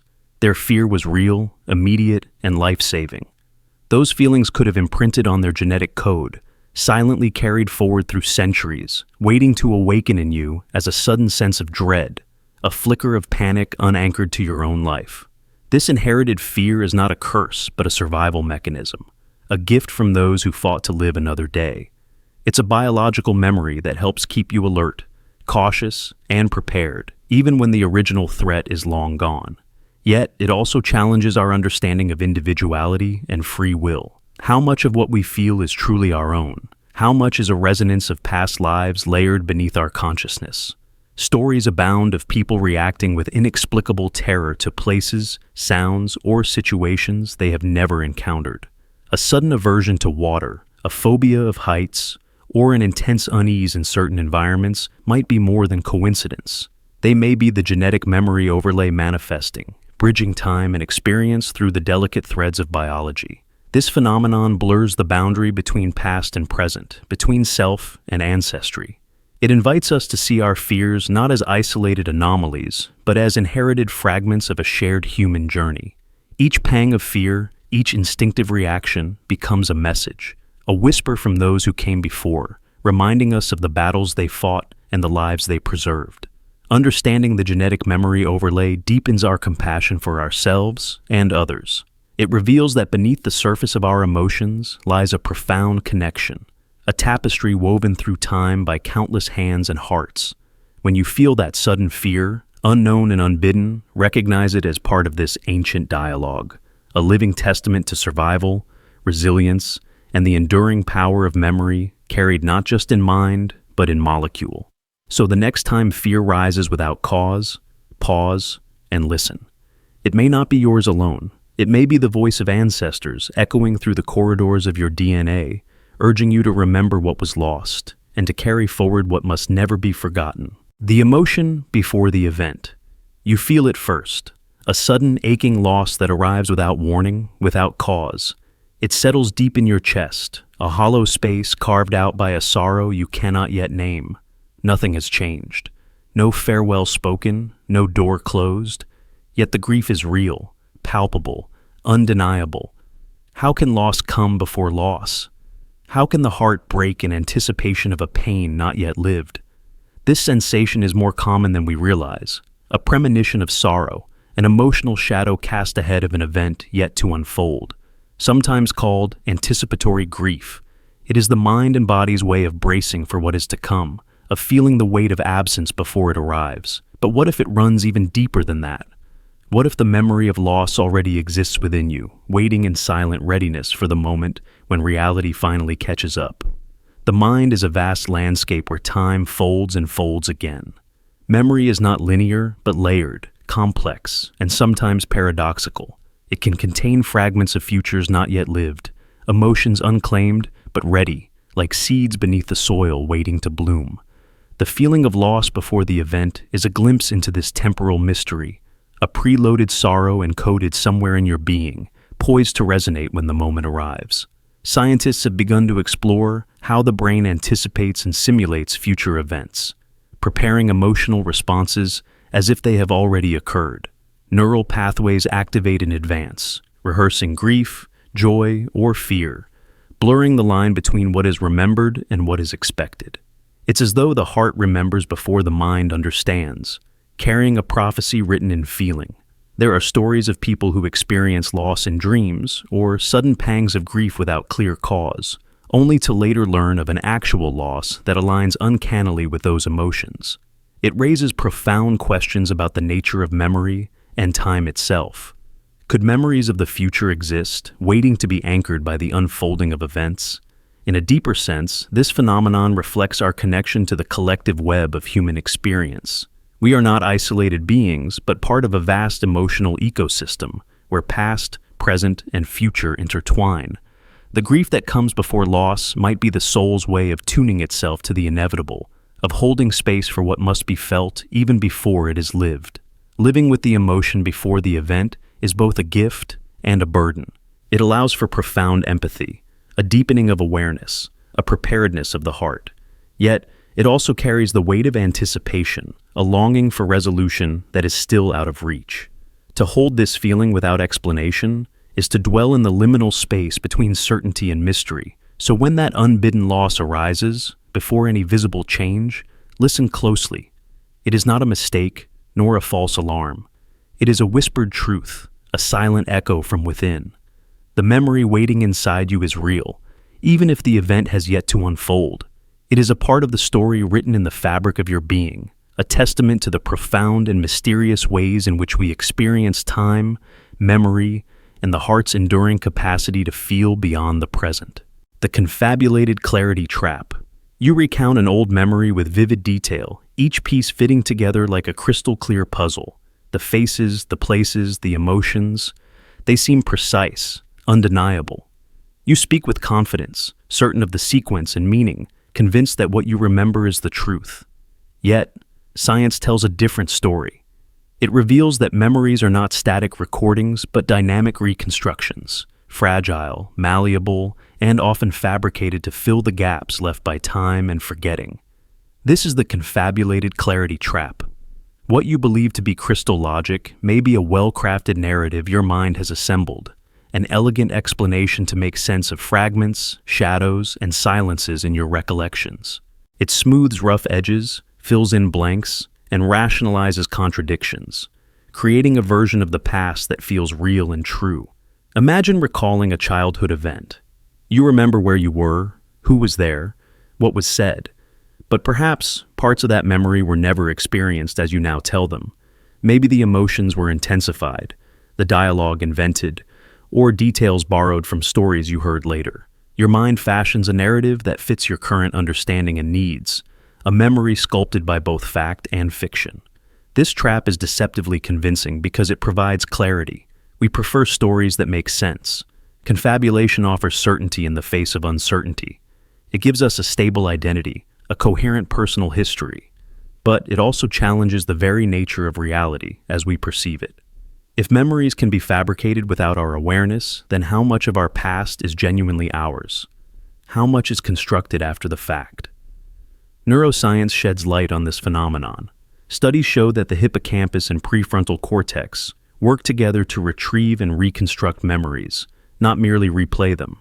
When information is missing, the brain uses context, expectations, and emotions to guess what fits best. This process is efficient but fallible, prone to errors that feel perfectly logical. The consequences of the confabulated clarity trap ripple through our lives. It affects eyewitness testimonies, personal relationships, and even our mental health. People may argue passionately over conflicting memories, each equally convinced. We build our identities on these reconstructed histories, unaware of their tentative foundations. Consider the emotional weight memories carry. Confabulation can reinforce narratives that justify feelings or behaviors. If you remember an event as hurtful or joyous, that memory shapes your reactions and choices, even if the actual event was different. Our minds protect us by adapting memories to serve our psychological needs. Yet, this trap is not a betrayal, but a survival mechanism. It allows us to maintain a coherent self in a world that is chaotic and uncertain. Our brains balance the need for factual accuracy with the need for meaning and stability. Recognizing the confabulated clarity. Trap invites humility. It urges us to question our certainty about the past and to embrace the fluidity of memory. It encourages compassion for ourselves and others as we navigate the imperfect stories we carry. In the end, was that memory ever real? Perhaps it was, in some form, but it is also a narrative shaped by time, emotion, and necessity. It is a truth constructed, not merely recalled, and in that construction lies both our vulnerability and our strength. A reminder that to be human is to live within stories, ever evolving, ever reimagined. So, next time you explain an old memory with crystal logic, pause and consider. Are you recounting a past that truly was, or telling a story your mind crafted to bring clarity to the unknown? Either way, that story shapes who you are, and that, in itself, is real. The forgotten false recovery. You sit in a quiet room, a safe space meant to heal wounds unseen, and suddenly a memory surfaces. It is vivid, emotional, detailed, a moment from your past you never knew existed. Therapy called it a recovery, a breakthrough. The past, once hidden, now feels within reach. Relief floods in. You tell the story, piece it together, believing the pain behind it must be true. But then doubt creeps in. The memory starts to unravel when examined closely. Inconsistencies emerge, details clash, and what once felt solid begins to crumble like fragile glass. This is the forgotten false recovery, a haunting phenomenon where memories recovered through therapy or intense reflection may not be accurate but constructed, shaped, or even invented by the mind. The mind, in its desperation to heal or explain pain, can backfill gaps with stories that feel right, stories that satisfy the longing for answers, but that may never have happened. Our memories are not perfect archives. They are fluid, influenced by suggestion, expectation, and sometimes by the methods we use to uncover them. Hypnosis, guided imagery, or repeated questioning can unintentionally implant false details, weaving fiction into what feels like truth. The mind, craving coherence, assembles these fragments into a narrative that seems to fit the emotional landscape, even if it is a fabrication. How many of the stories you live by are shaped by forgotten false recoveries? How much of your identity rests on memories that might be illusions? This is not a question meant to undermine your experience, but to explore the complexity of memory and truth. False memories can feel as real, as painful, as transformative as true ones. The emotions attached are genuine, and the impact on your life undeniable. Healing, then, becomes not about distinguishing fact from fiction, but about acknowledging and working through the feelings those memories evoke. This paradox challenges our understanding of self. If memories shape identity and some memories are false, what does that mean for who we are? Are we less real, less whole, or is identity a fluid story composed of truths, half-truths, and fictions, all intertwined? Scientists have documented countless cases where people confidently recall events that never occurred. Families torn apart by accusations rooted in false memories, lives altered irrevocably. Yet, the mind's capacity for creation is also its capacity for resilience and adaptation. The forgotten false recovery is a reminder to approach memory with humility and care. It calls for compassion, for oneself and for others, recognizing that memory is not a fixed photograph, but a moving mosaic.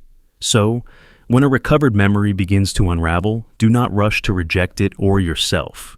Instead, see it as part of a complex process, a dance between mind and meaning, pain and healing. The stories we tell ourselves matter, but so does the space to question, to explore, and to understand. In the end, the question is not just what happened, but how the memory serves your journey forward, how it shapes your healing, your growth, your sense of peace. Because in the shifting sands of memory, sometimes the most important truth is not the past itself, but the freedom to rewrite your story again and again. The media memory hack. You vividly remember a scene, a moment so clear, so detailed, that you swear it happened exactly as you recall. The characters, the dialogue, the setting, all etched into your mind like a real event you witnessed firsthand. But when you try to find that scene, it's nowhere to be found. Not in the official records, not in any version of the story, and not even in the collective knowledge of the fan community. Yet, disturbingly, entire fan bases share this exact false memory. What could explain this phenomenon? Is it possible that fiction somehow implants memories into our reality? This is the enigma of the media memory hack, a psychological glitch where large groups of people recall events or details that never actually existed. Often called the Mandela effect, this phenomenon challenges our confidence in memory and collective reality. When thousands or millions remember something that contradicts documented facts, we are forced to confront unsettling questions about how memory, culture, and perception intertwine. Memory is not a perfect recording device. It is reconstructive, fragile, and deeply influenced by suggestion, emotion, and social context. When we consume stories, movies, books, TV shows, our minds don't just passively absorb facts. They actively weave narratives, filling gaps and smoothing edges to create coherence. Over time, these reconstructions can drift from the original source, forming new versions that feel authentic but are not. Now, imagine this process on a massive scale, amplified by social media, fan discussions, and shared enthusiasm. When one person misremembers a scene, their vivid description can influence others, sparking a cascade of reinforced false memories. The collective mind shapes a new reality that never truly existed in the original media, but becomes real in the memories of the group. But why does this happen with such intensity? Why do some fabricated memories feel more real than genuine ones? The answer may lie in the brain's deep need for pattern and narrative. Fictional worlds are immersive, emotionally charged, and often intertwined with our identity and community. Our memories of these worlds become part of our personal and social fabric. In some cases, the media memory hack may be more than just social contagion. Some theorists suggest that alternate realities or shifting timelines could create overlapping memories, fragments from parallel versions of stories bleeding into our own. While speculative, these ideas highlight how fragile and mysterious memory truly is. Consider fan bases debating a scene that never existed, but feels undeniably familiar. The shared conviction among thousands creates a powerful illusion of truth. It's as if fiction has crossed the boundary into reality, implanting memories that feel authentic but are fabrications of collective imagination. This phenomenon forces us to question not only the accuracy of our memories, but also the nature of reality itself. If large groups can remember different versions of events, what does that say about the solidity of our shared world? How much of what we accept as true is shaped by memory's quirks and cultural narratives? Ultimately, the media memory hack is a testament to the profound power of stories and the human mind. It reveals how fiction doesn't just entertain, it can shape, alter, and even rewrite the memories we hold dear. So, next time you recall a scene that doesn't exist, remember, memory is a living, breathing thing, and sometimes the stories we tell ourselves become more real than reality itself. The censorship memory void. You carry a memory so vivid it burns beneath your skin. A moment, a fact, an event etched in your mind with clarity and conviction. It unfolds like a film. Faces, places, voices, the scent of the air, the weight of the silence afterward. Yet, when you speak it aloud, you meet walls of denial. Society, history books, official records, all insist it never happened. They rewrite the narrative, erase the evidence, and silence those who remember. You ask yourself, what wins in this collision between your mind and a rewritten world? Which truth endures when memory is challenged by power? This is the landscape of the censorship memory void, a place where personal and collective memories vanish beneath the heavy hand of enforced forgetting. It is a void not only of history, but of identity, a place where facts are not just disputed, but erased, reshaped to serve agendas far removed from truth. The past becomes a battleground, and memory itself a weapon. From totalitarian regimes to subtle social constructs, history has been repeatedly censored, sanitized, or twisted. The Nazi book burnings sought to erase ideas and stories. Stalin's purges rewrote entire lives and erased millions from photographs and archives. More recently, marginalized communities have watched as their histories are glossed over or erased from official narratives. The censorship memory void is not an abstract concept. It is lived reality for millions who dare to remember differently. Memory is more than passive recall. It is an act of resistance. When the world denies your experience, remembering becomes a rebellious act, a refusal to surrender truth to silence. Psychologists recognize this as a struggle for narrative sovereignty. Who controls the story controls reality. For individuals, holding on to censored memories preserves a piece of self that the rewritten world tries to claim. Take the example of survivors of genocides or political repression, whose testimonies confront official denial or amnesia.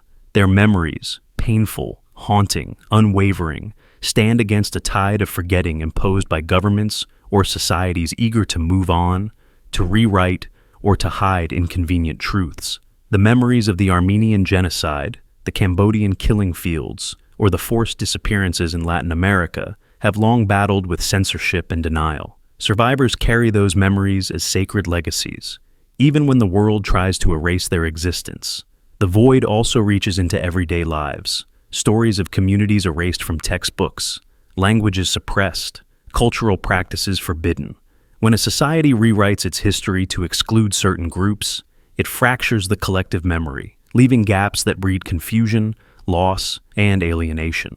The censorship memory void is a wound in the social fabric, where memory's absence echoes as deeply as memory's presence. Yet, memory persists. It flickers in whispered conversations, in secret gatherings, in art, music, and literature that refuse to be silenced. These acts of remembrance illuminate the void, piercing through layers of denial and distortion. The human mind's capacity to remember and to bear witness becomes a beacon against erasure. But this persistence comes at a cost. Remembering against the tide invites doubt, isolation, sometimes persecution. Those who hold forbidden memories are labeled troublemakers, heretics, or worse. The loneliness of the witness is profound, standing against a collective amnesia that questions their sanity, their loyalty, their very existence. In this fraught terrain, memory is both fragile and fierce. It is a ghost and a guardian, a burden and a blessing. The censorship memory void challenges us to question what history is, who writes it, and whose voices are drowned out. It demands that we listen to the silent spaces, the erased chapters, the shadows behind official narratives. So what wins? The rewritten world wields immense power, control of records, education, media, and institutions.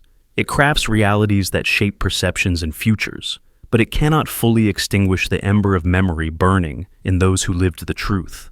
The mind's persistence, the courage to remember, is a force that defies erasure. In the end, memory is more than a fact or a story. It is an anchor of identity, a claim to existence, a demand for justice. The censorship memory void may swallow history on paper, but it cannot silence the living pulse of remembrance carried in the hearts and minds of those who refuse to forget. When you hold a memory society denies, you are not alone. You stand with countless others across time and place, guardians of truth, bearers of witness, keepers of flame. And in that standing, you challenge the void itself, affirming that memory, no matter how contested, is a force more enduring than any rewritten world. The inherited memory. Daydream, you drift into sleep, and suddenly you find yourself living another life, one far removed from your own time and place. You walk through narrow, winding streets cobbled with stones worn smooth by centuries of footsteps. The air carries the scent of burning wood and fresh bread, mingling with the distant clamor of markets and the soft murmur of unfamiliar voices. Faces crowd around you, sharp, detailed, alive. Names form on your tongue with ease, memories flood through your mind, though you have never set foot in this time before. The colors, the sounds, the emotions, they all feel intensely real. Then you awaken. Your heart races. The world feels both familiar and strange. But something else surprises you more. You find yourself speaking fragments of a language you have never studied. Words, phrases, and expressions flow as naturally as your native tongue. How is this possible? Is this mere imagination, a dream conjured by your sleeping mind? Or could it be something far more profound? A bloodline echo, an inherited memory stirring in the depths of your being?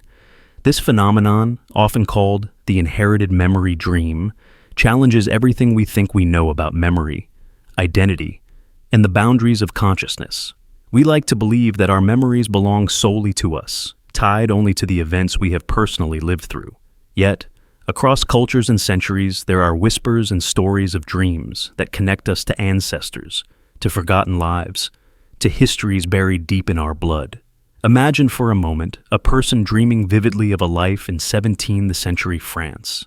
They see the narrow alleys of Paris, hear the clatter of horse-drawn carriages, smell the heavy perfumes and the smoke from hearth fires. They know the names of people who never existed in their waking world and can recount the intricacies of social rituals, clothing, and language with startling precision. Upon waking, they find themselves capable of speaking phrases in Old French, a language they never studied. Is this an elaborate fiction, the brain's creative assembly of scattered facts and fantasy? Or is it something more mysterious? Perhaps an echo from their lineage, a memory inherited through generations. The idea of inherited memory is not purely the stuff of legend or mysticism. Modern science offers intriguing hints that our experiences and traumas may leave marks not just on our minds, but on our genes. Epigenetics, a rapidly growing field, studies how environmental factors influence gene expression, sometimes passing these changes across generations. Could it be that the memories we carry are not solely the ones we live, but also the ones lived by our ancestors?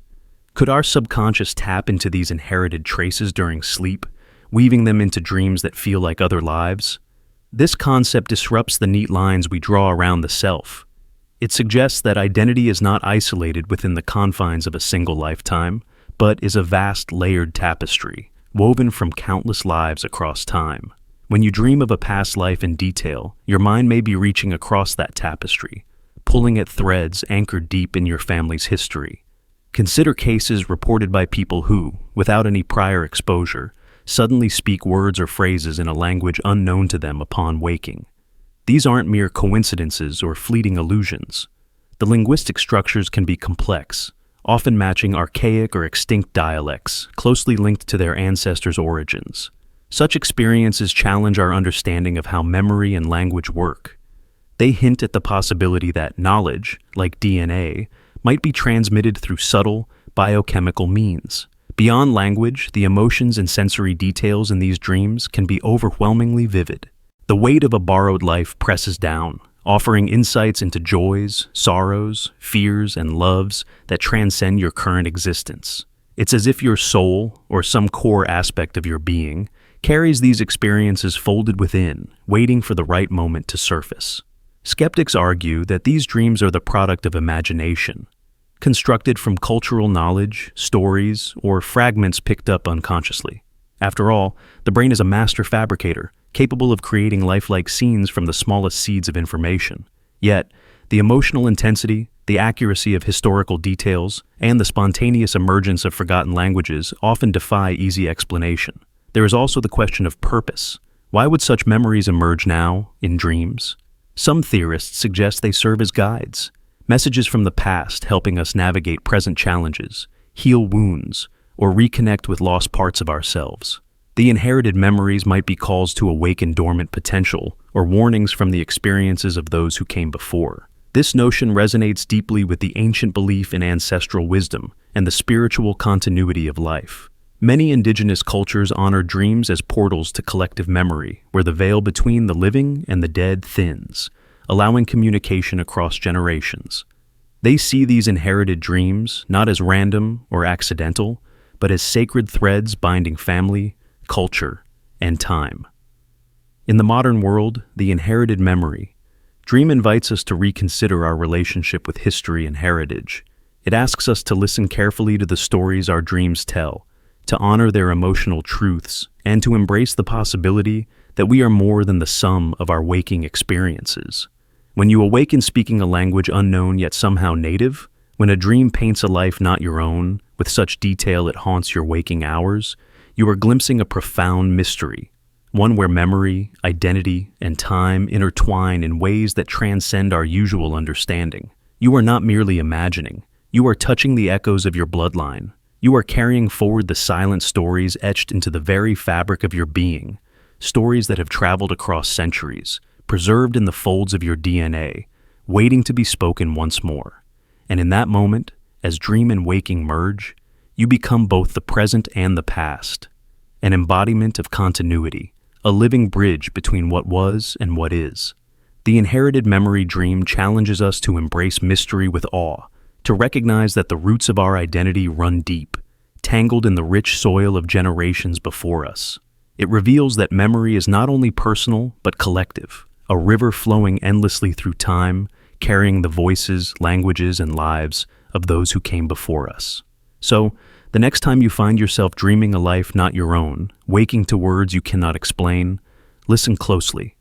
You may be hearing the call of your ancestors, a bloodline echo reaching across the ages to remind you that you are never truly alone, and that within you lives a history far greater than you ever imagined. The learned memory, insert. You carry a memory, clear, detailed, and confident, of learning something important. It might have been a lesson from school, a fact from a book, or a story told by someone you trusted. It shaped your understanding of the world, influenced your decisions, and became part of your knowledge. But then, one day, you discover the truth. That thing you learned was false. It never existed. The fact was wrong. The story was fabricated.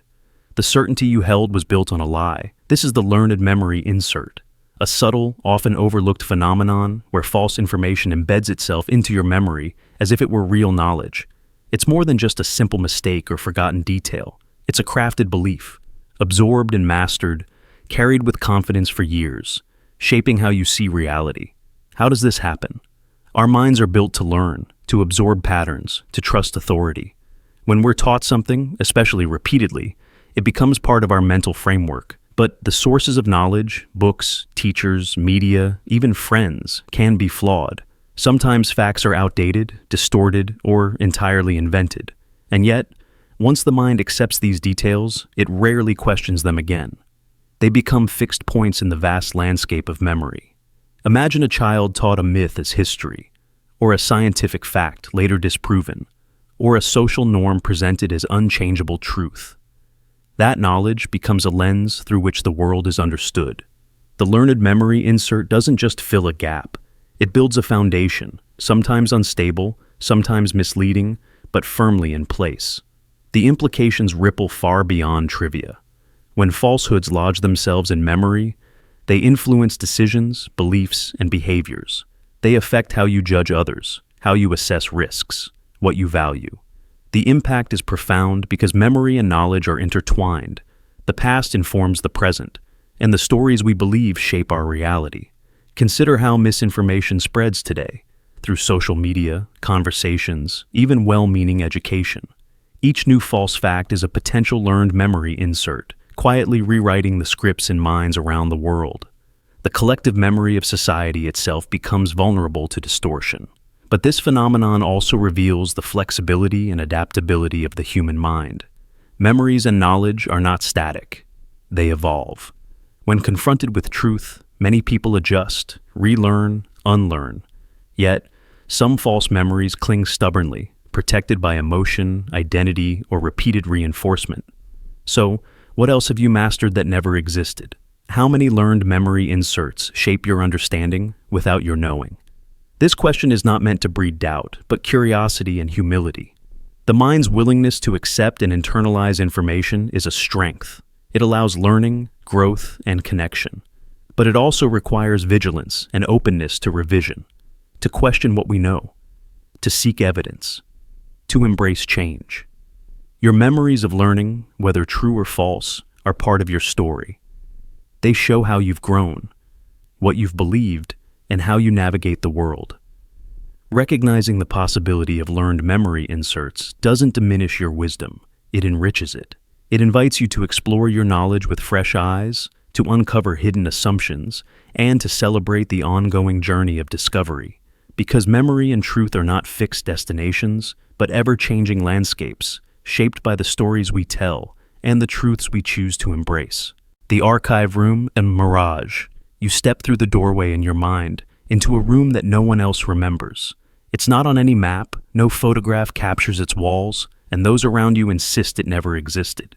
Yet, when you close your eyes, you can still feel the texture of the air, the faint scent lingering like a ghost, the mustiness of old paper, the subtle trace of aged wood polish, perhaps a hint of forgotten perfume carried on a draft. This is the archive room Mirage, a memory anchored not in shared reality, but in the fading echoes of something lost or never truly there. Memory is more than just images or facts. It is an immersive experience woven from sights, sounds, smells, and feelings. Sometimes, these fragments persist long after the physical place has vanished, or even if it never existed outside your mind. The archive room Mirage is one of those strange phenomena where sensory memory defies consensus, where the smell and atmosphere remain vivid even as the place itself dissolves into denial and doubt. Why does this happen? Our brains are remarkable archivists, cataloging not only events but the emotions and sensory impressions that surround them. When a place holds significance, comfort, fear, nostalgia, its sensory details etch deeply into memory, refusing to fade easily. Even if the walls were torn down, remodeled, or existed only as a figment of imagination, the scent and feeling can endure like a haunting signature. There's also the possibility of collective forgetting, a silent erasure by time or circumstance. Buildings are demolished, rooms repurposed, and histories rewritten. What was once a physical space can become a phantom in shared memory. When others deny its existence, it's not always because they never experienced it, but because the traces have been wiped from common knowledge. Your memory might be one of the last echoes clinging to a vanished reality. Alternatively, this mirage could be the brain's way of coping with absence, a constructed refuge where longing and loss take form.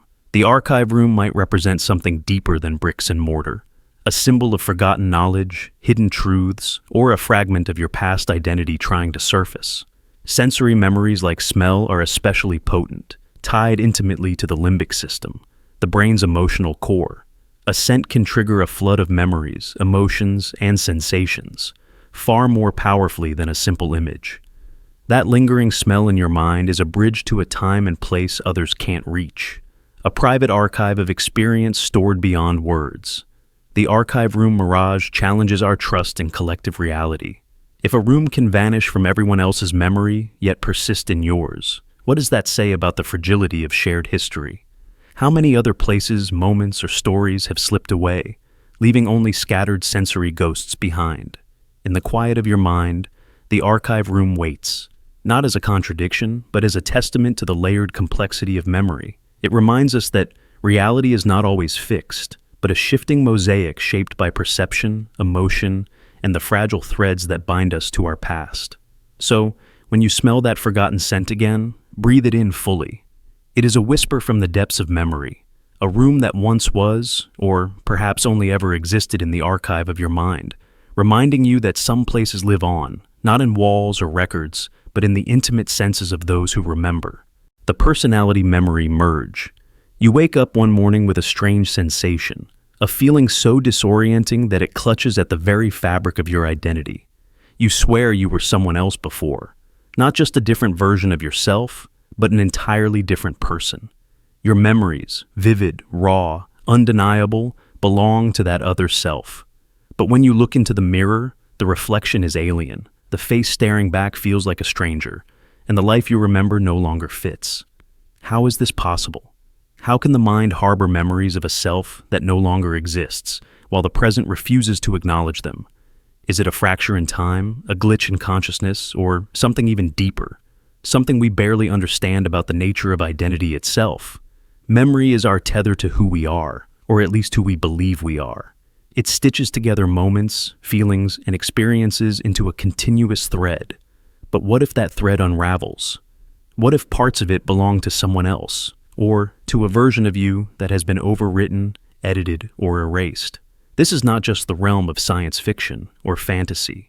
Real people have reported experiences so profound they challenge the very idea of a singular, fixed self. Consider the case of people with dissociative identity disorder, where multiple personalities inhabit the same body, each with distinct memories and traits. But what if, without a clinical diagnosis, someone simply wakes up feeling like a different person? They might have memories of events, relationships, and emotions that do not align with their current life, almost as if those memories were borrowed from a parallel existence. Scientists and psychologists call this phenomenon the personality memory merge. It is where fragments of an old self seem to collide with the new, creating a jarring overlap. This can feel like an internal tug of war between who you were and who you are now. It raises haunting questions. If our memories define us, then what happens when those memories belong to another identity? Are we the sum of what we remember? Or is there something more fundamental beneath the layers of experience? Some theorists suggest that memory is less a precise recording and more a creative act, a reconstruction shaped by our current beliefs and feelings. So, when memories clash with our present identity, it might be the mind's way of negotiating between past and present selves. Yet, this explanation struggles to account for the intensity of the experience for those who feel like they were genuinely another person. Take the example of a woman named Sarah, who, after a traumatic event, found her memories flooded with a past life she couldn't explain. She recalled places she never visited, people she never met, and emotions that felt entirely foreign yet deeply familiar. Her own reflection became a source of confusion. How could the woman in the mirror be the same as the one holding memories that didn't belong to her? Sarah's story is echoed by many who experience this personality memory merge. They describe the sensation of being caught between two worlds, the one their body inhabits and the one their memories recall. Sometimes, this leads to a profound existential crisis. Who am I really? Am I the person I see or the one I remember? Or is identity a fluid, shifting landscape that cannot be pinned down? Neuroscience offers clues. The brain stores memories not as isolated files, but as interconnected networks. When these networks overlap or are disrupted by trauma, illness, or other unknown triggers, they can create composite memories that don't fit neatly into our current identity. This could explain why some people suddenly find their sense of self fractured, merging pieces of old personalities into the present. Yet, what if this merging is not a malfunction, but a deeper truth about consciousness? Some philosophical perspectives argue that the self is not a fixed point, but a process, a continuous flow of experiences, ever-changing and evolving. In this light, the personality memory merge is a moment when the flow reveals its complexity, showing us that who we are is more layered and mysterious than we realize. This phenomenon also touches on the mysteries of memory implantation and manipulation. Modern science has demonstrated that memories can be artificially created or altered through suggestion, hypnosis, or even advanced neurotechnology. Could some instances of personality memory merge arise because memories from others, or even from past versions of oneself, are somehow grafted onto the current mind? This raises unsettling possibilities about the malleability of identity and the nature of reality itself. To the person experiencing this, the merging can be disorienting and isolating. Friends and family may not understand the sudden change in personality or memories, and the internal conflict can feel like living in a house with multiple echoes of past selves. But it can also be a gateway, a chance to explore the fluidity of consciousness and the deep mysteries hidden within our minds. Imagine standing at the edge of a vast ocean of memories, some yours, some not. Waves crash, mixing and mingling, blurring the boundaries between past and present, self and other. The shorelines shift constantly, and with each tide, new versions of you emerge. It is a haunting and beautiful dance, a reminder that identity is not a fixed monument, but a living, breathing story. As science advances, we may uncover more about the mechanisms behind this phenomenon. But for now, the personality memory merge remains a profound enigma, one that challenges our assumptions about memory, selfhood, and the fragile nature of human consciousness.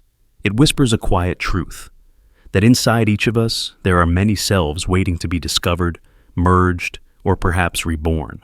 So next time you glance in the mirror and feel a flicker of unfamiliarity, remember, the self is not a single photograph, but a layered canvas, painted with memories both real and borrowed, known and forgotten. And somewhere in those layers, the story of you continues to unfold, complex, mysterious, and endlessly fascinating. The fractured self, recall. You stand at the edge of a memory, a fragment so sharp it cuts through your sense of self. You see yourself in a moment that fills you with revulsion, shame, or guilt. The act, the words, the choices replay with haunting clarity. Yet, alongside this vivid image lies a contradiction, a steadfast, equally vivid conviction that you never did such a thing. Two opposing recollections collide inside your mind, one accusing, one denying. Which version is lying? Or is the truth more fractured than either memory can hold? Memory is not a single thread weaving through time. It is a labyrinth of pathways, shifting and unstable. Our brains reconstruct the past rather than record it, blending facts with feelings, perceptions with desires, reality with imagination. This fractured nature can produce competing versions of events, especially when emotions run deep and stakes feel high. The self you know and the self the memory portrays sometimes stand at odds. Psychologists call this the conflict of self-representation. When a memory threatens your identity or self-concept, the mind may distort, suppress, or fabricate alternate versions as defense. You may remember doing something shameful while simultaneously clinging to a version where you did not. Both memories authentic, yet incompatible. Neither is necessarily a lie. Both are pieces of a fractured truth. Consider how trauma complicates memory. A person might vividly recall a moment of betrayal or wrongdoing, yet also experience amnesia or denial surrounding that event. The mind fragments experience to protect itself, creating a divide between what is consciously acknowledged and what is hidden in shadows. This divide can leave a person haunted by memories that feel alien, like watching a stranger's life play out within their own. The fractured self-recall is not proof of deceit, but evidence of the mind's complexity. It reveals how memory serves identity, sometimes at odds with objective fact. One version may be colored by guilt, remorse, or regret, the other by hope, denial, or wishful thinking. The tension between them shapes your understanding of who you are. Neurologically, this can be traced to how memories are encoded and retrieved, subject to alteration, suggestion, and emotional influence. False memories can feel as real as true ones. The mind sometimes fills gaps with narratives that make sense emotionally, if not factually. It is an evolutionary adaptation, helping us maintain coherence amid chaos. Yet this struggle is deeply human. To face conflicting memories is to confront the fragile nature of the self, our fears, our contradictions, our need for meaning. It forces a reckoning with imperfection, ambiguity, and the elusive nature of truth. So, which memory is lying? Perhaps neither.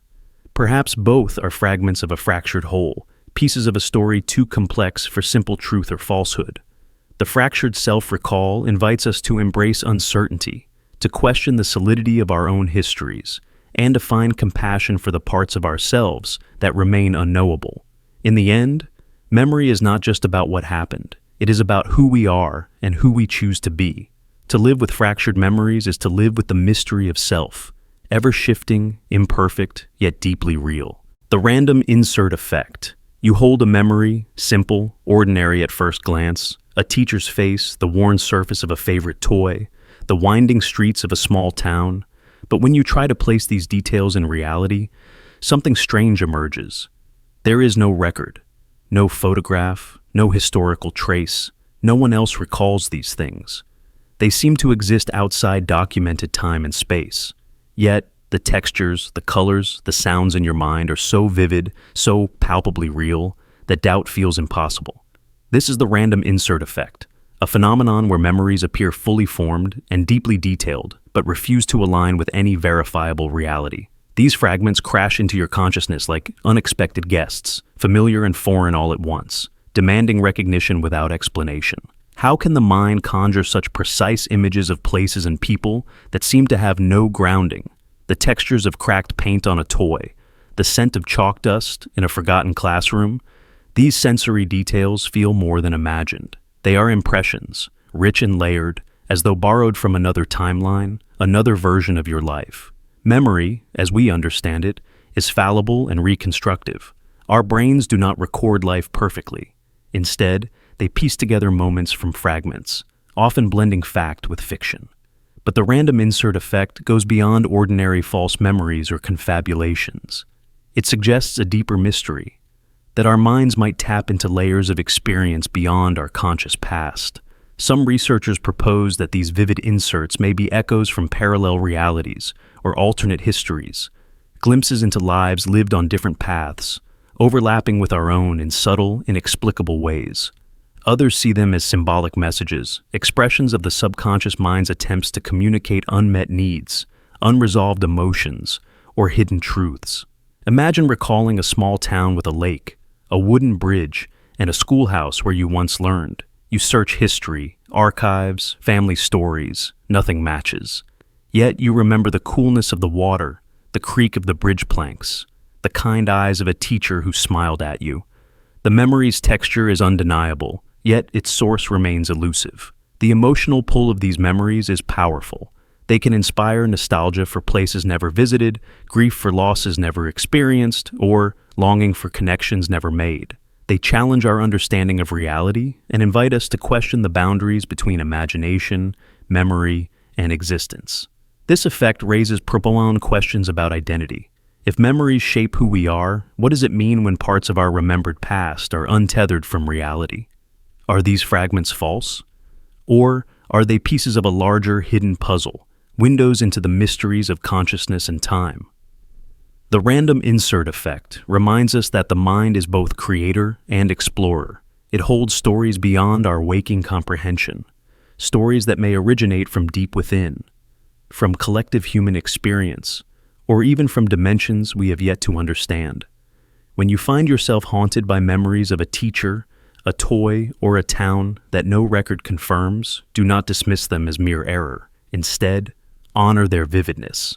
Listen to what they might reveal about your inner world, your soul's journey, and the vast, unfathomable nature of memory itself.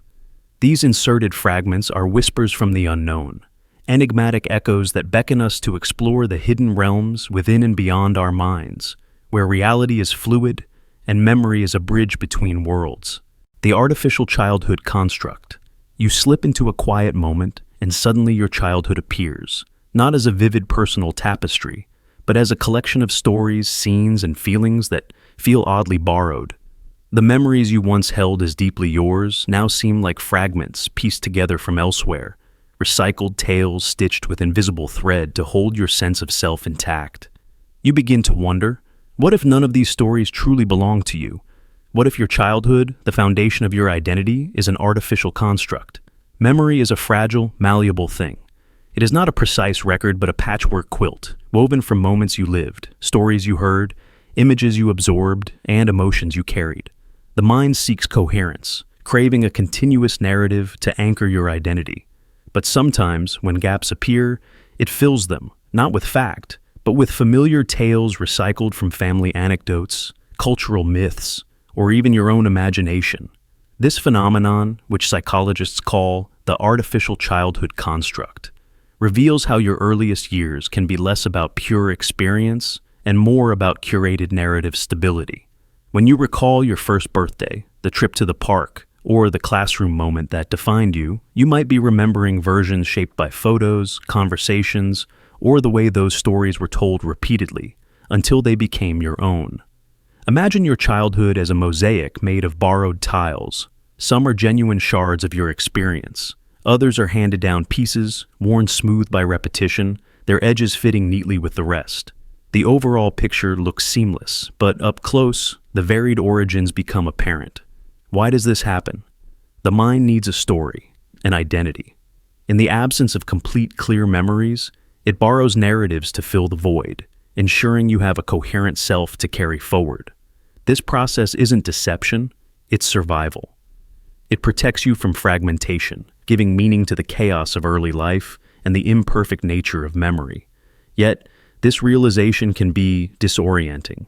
If your childhood memories are partly borrowed, how much of your sense of self is built on borrowed ground? What does it mean to reclaim authenticity in a mind shaped by stories, fiction, and fragments?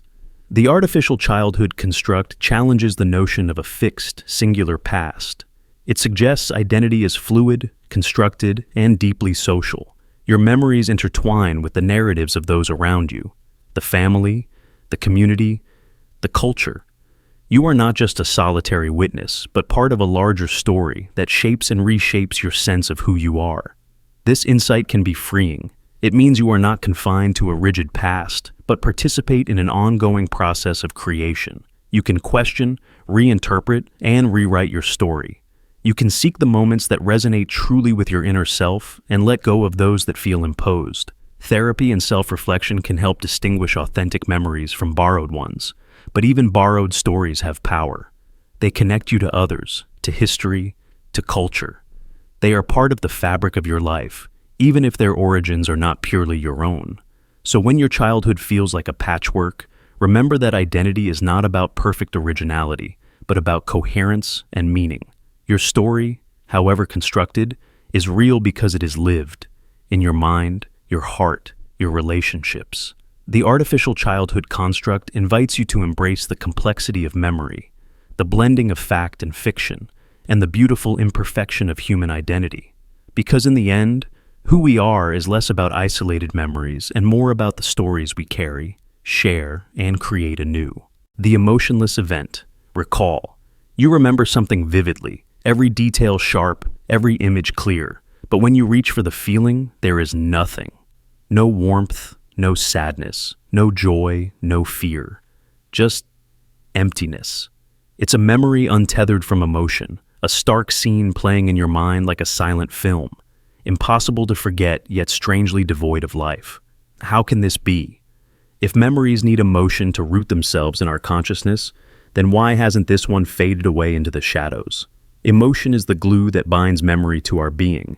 Neuroscience shows us that emotional intensity enhances memory formation and retention. A joyful celebration, a terrifying accident, a profound loss. All these moments burn themselves into our minds because they stir something deep within us. Emotion colors our recollections, making them vivid, meaningful, and lasting. But what happens when a memory stands apart, stripped of feeling? The emotionless event recall is a paradox, an anomaly that defies the natural laws of remembering. Its persistence raises unsettling questions about the nature of memory and the role emotion plays in anchoring us to our past. One possibility is that this memory is a cognitive artifact, a record created by the brain's machinery without the usual emotional tagging. Perhaps it was encoded during a state of emotional numbness or detachment, a psychological defense mechanism where feelings were shut down to protect the self. In trauma survivors, for instance, memories sometimes exist as cold, fragmented images without the accompanying emotional pain. Another explanation lies in the complexity of how memory works. Not all memories require strong emotion to endure. Procedural memories, how to ride a bike or tie your shoes, persist without emotional charge. Could this emotionless recall be a different category of memory, a raw recording of fact, preserved by repetition or importance rather than feeling? There is also the unsettling idea that some memories survive as echoes, ghostly traces that persist simply because the brain cannot resolve them fully. They linger in the mind, not because they are alive with feeling, but because they are caught in a liminal state, neither forgotten nor fully integrated. This kind of memory can be disorienting. It disconnects you from the story you tell yourself about your life. It feels like a window into a moment stripped bare, as if your mind is holding on to a photograph without the warmth of sunlight. Why? What purpose does it serve? Perhaps it is a signal, a silent marker highlighting an unresolved piece of your past. Without emotion, the mind cannot place the event in context, cannot weave it into the fabric of identity. Its persistence may be an invitation to explore what lies beneath the surface, to find meaning where feeling has gone missing. The emotionless event recall challenges our assumptions about memory's dependence on feeling. It asks us to consider that some memories endure not because they are vivid with life, but because they are hollow, frozen in time, waiting for the heart to catch up. So when you find yourself facing this stark memory, feel into the emptiness. It is not absence but potential, a space where the unseen and unspoken might one day emerge. And in that space lies the profound mystery of how memory shapes us, not just through emotion, but through the silent echoes that refuse to fade. The mislocated memory trick.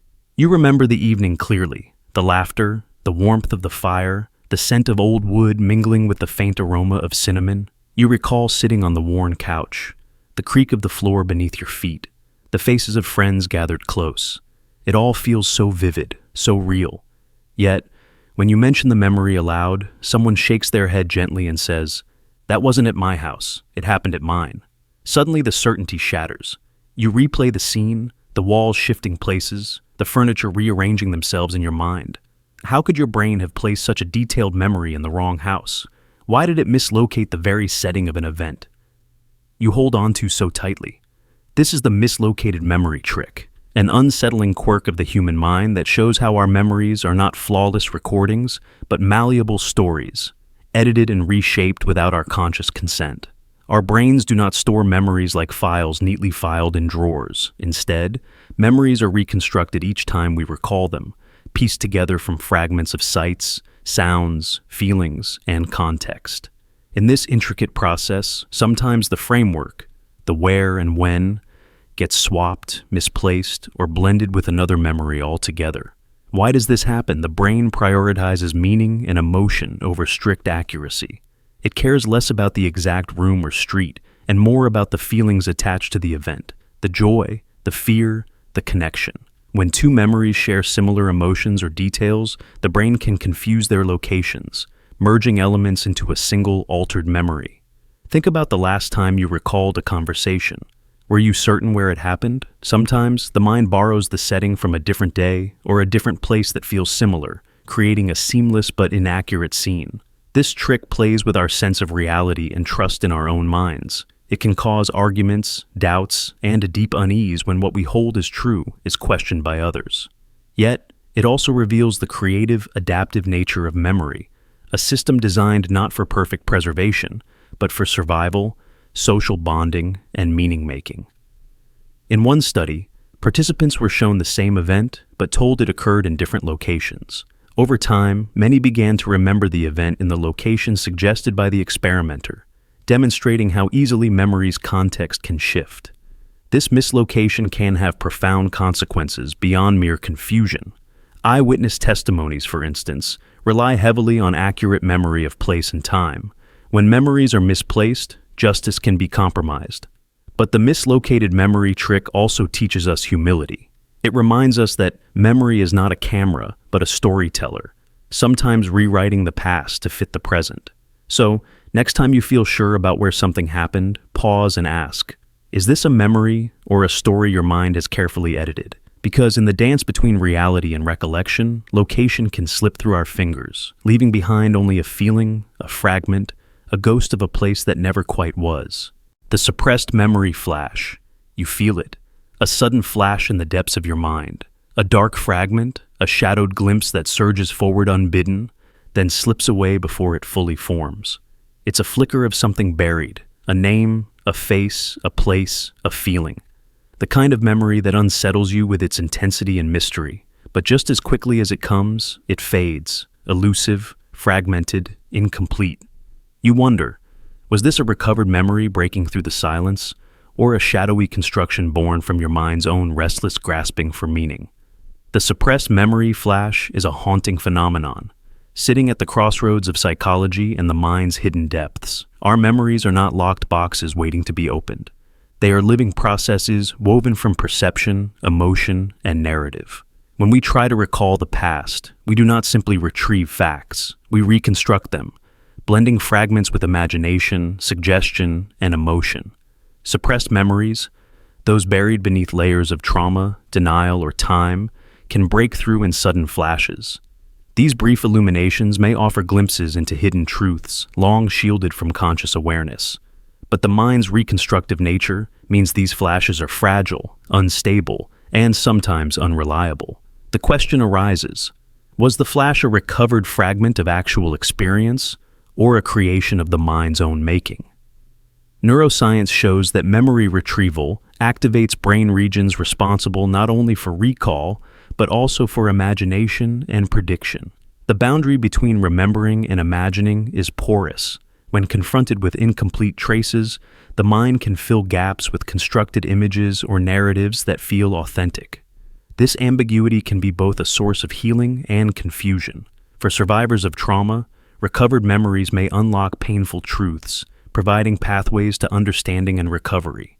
Yet, false or distorted memories can also emerge, sometimes influenced by suggestion, therapy techniques, or the brain's inherent plasticity.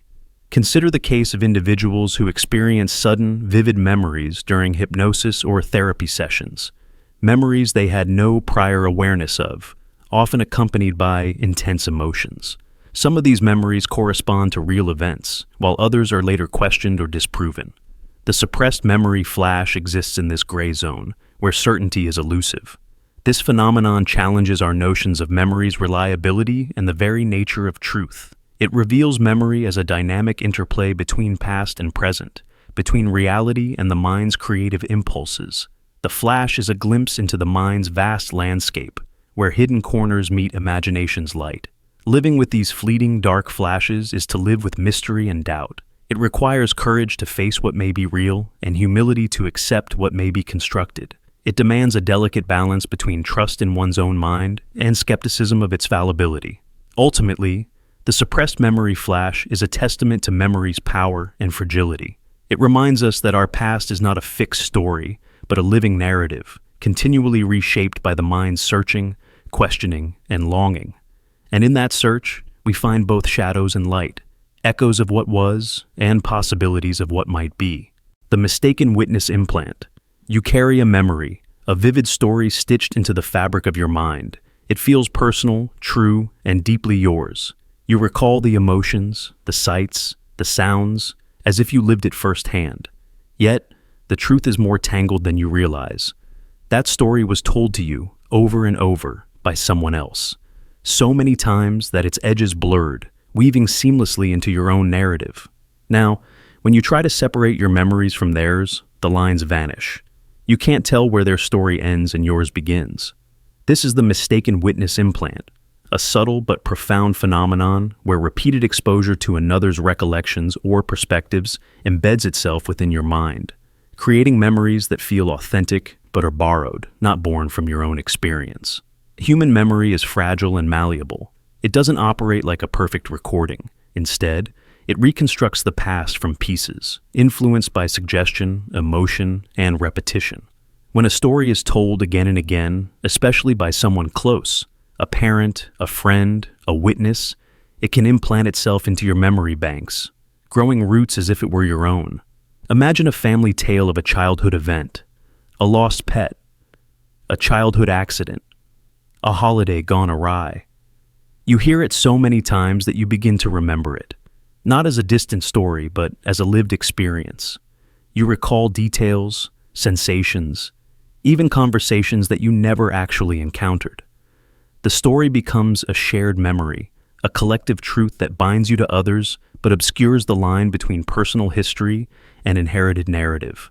This effect is amplified in situations where trauma or significant emotional events are involved. The desire to understand, to connect, or to make sense of a past can lead your mind to adopt external accounts as your own. The implanted memories fill gaps, create coherence, and sometimes protect from uncertainty, but they also carry the risk of distortion. Science calls this phenomenon memory conformity. Studies show that when people discuss events together, their memories can merge, change, or implant false details. Eyewitness testimonies, for example, are vulnerable to this, which has serious implications for justice and personal identity. The mistaken witness implant also touches on the core of who we are. If memories shape identity, what happens when those memories are borrowed? Does it alter our sense of self? Are we, in part, a mosaic of other stories as much as our own? Yet, this blending of memories is also a testament to human connection. It reveals how our minds intertwine, how narratives shared build empathy, understanding, and belonging. Recognizing this effect invites compassion for ourselves and those around us. It reminds us that memory is a living, breathing thing, prone to change and influence. It asks us to question certainty, to embrace the fluidity of personal history, and to honor the stories that connect us, even when their origins are intertwined. So, when you find yourself recalling a memory that feels unmistakably yours, but cannot be traced to your direct experience, consider the possibility that you are carrying a witness implant. It is both a gift and a challenge, a reminder that our memories are not just ours alone, but shared echoes in the vast human story. The timeline reinsertion glitch. You're in a conversation with a friend, and suddenly they mention a place you supposedly were. A cafe, a park, a gathering. Something you have no memory of attending. At first, you deny it, certain of your own experience. But then, something shifts.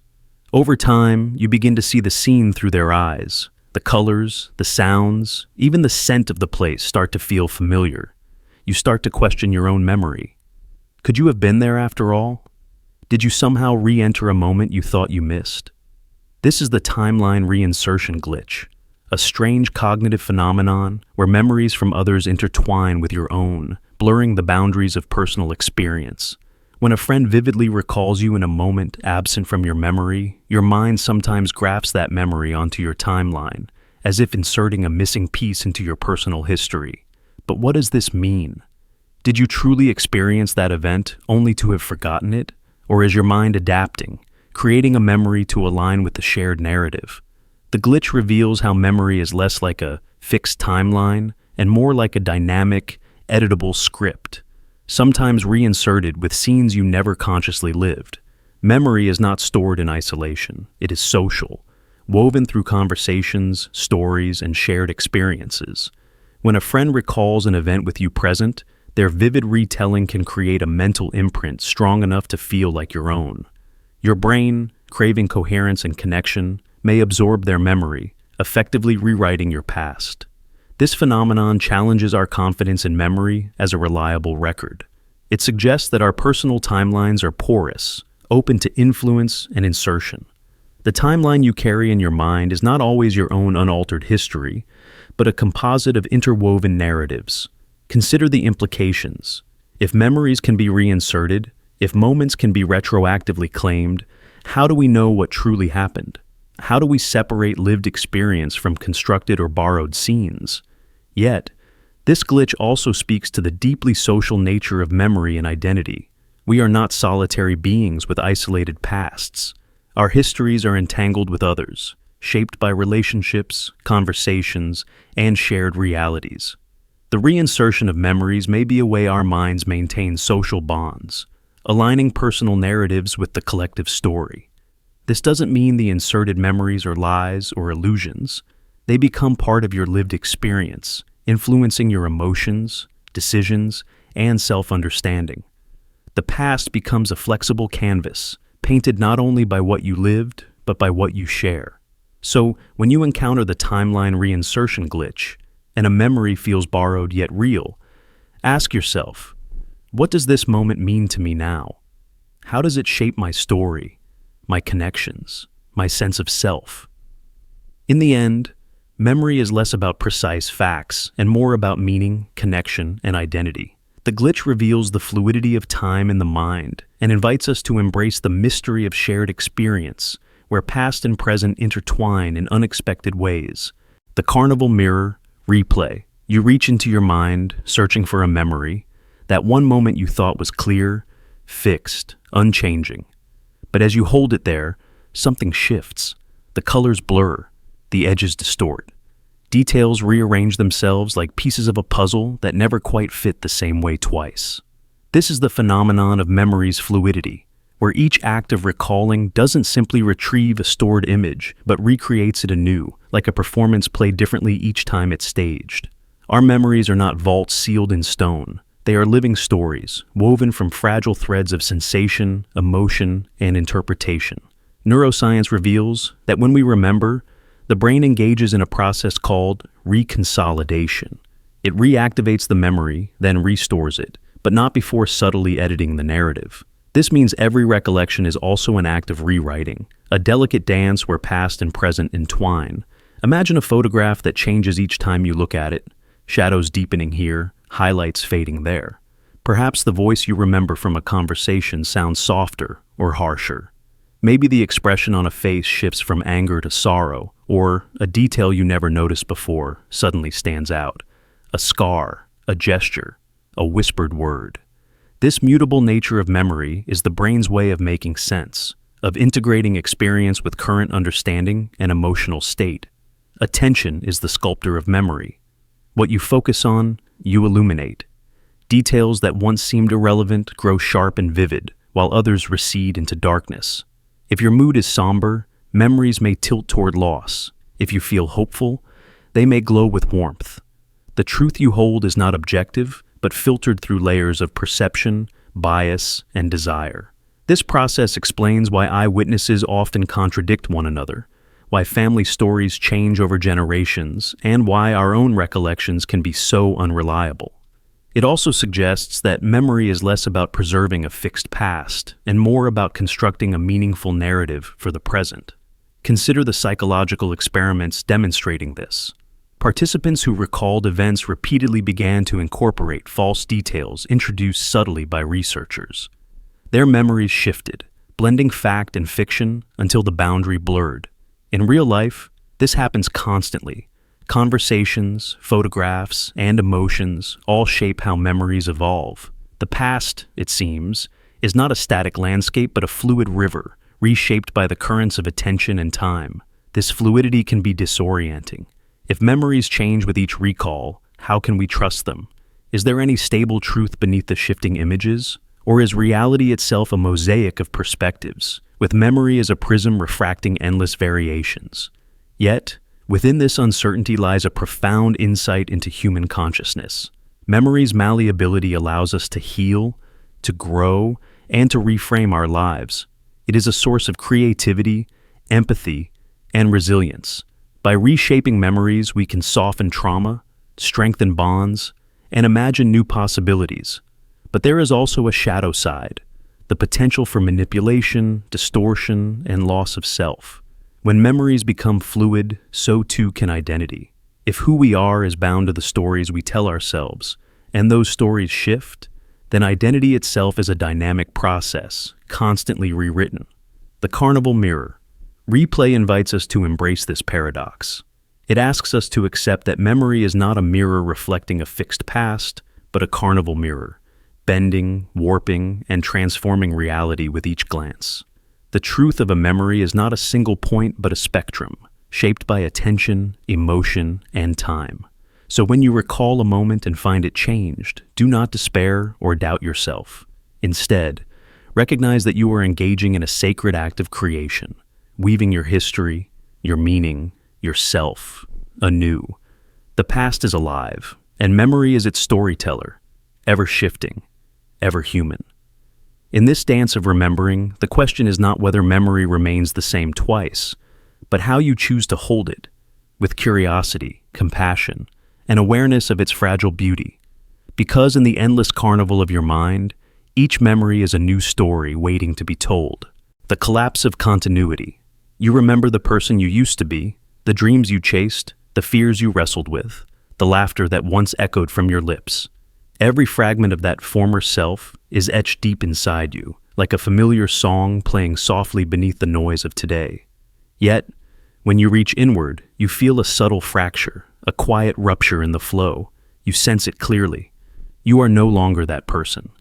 But if you remember so vividly who you were, then where is the thread that holds the story together? What connects past and present when continuity seems to collapse? This collapse of continuity is more than a fleeting feeling.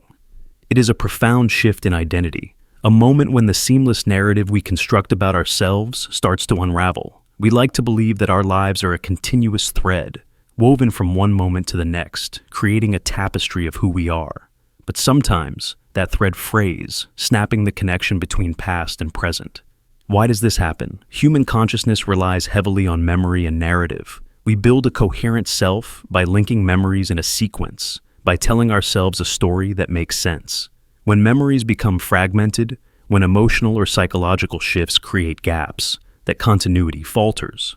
Psychologists describe this as a disruption in the sense of self-continuity. It can arise from trauma, profound life changes, or even subtle internal transformations. The person you were and the person you are now exist almost like two separate realities, disconnected by an invisible chasm. Consider someone who survived a devastating loss or a life-altering event. The memories before and after that moment may feel worlds apart, stitched loosely or not at all. They might recall the past vividly but feel estranged from it, like a distant land they can visit but never truly inhabit again. Neuroscience supports this experience by showing how trauma or intense change can alter brain circuits responsible for memory integration and self-awareness. The brain, overwhelmed, sometimes compartmentalizes memories to protect itself, inadvertently creating breaks in the continuous thread of identity. But the collapse of continuity isn't always born from tragedy. Sometimes it emerges in quieter ways, a gradual evolution of beliefs, values, or emotional states that renders the past self unrecognizable. The person who laughed easily, who dreamed boldly, who lived with certain convictions slowly fades, replaced by a new self who questions, hesitates, or retreats. This collapse poses a profound existential question. If the thread is broken, then who am I now? Is the self a fixed entity or a fluid river constantly reshaping its course? Can we ever truly reconcile with the selves we once were, or do they remain lost echoes? Philosophers have long grappled with this dilemma. Some argue that the self is an ever-changing process, not a static object. In this view, continuity is less about an unbroken chain and more about the willingness to embrace change, to hold multiple versions of ourselves in tension. Yet, for those caught in the collapse, this idea offers little comfort. The dissonance between who you were and who you are now can feel like a form of alienation, an internal exile from your own history. To heal this rupture, some find solace in creating new narratives that acknowledge the breaks, that hold space for change without erasing the past. Others turn inward, seeking the core self beneath the shifting layers, a deeper essence untouched by memory's fractures. Imagine identity as a tapestry woven from countless threads, some vibrant, some faded, some torn. The collapse of continuity is when several threads snap at once, leaving gaps that seem impossible to mend. But even in those gaps, the tapestry continues, evolving in ways unseen, inviting you to reweave your story with patience and courage. So when you feel that your past and present selves are disconnected, know this: the thread may have loosened, but it is never truly lost. It awaits your gentle hand, your awareness, your willingness to weave new connections across the silent spaces, transforming fragmentation into a richer, more complex whole.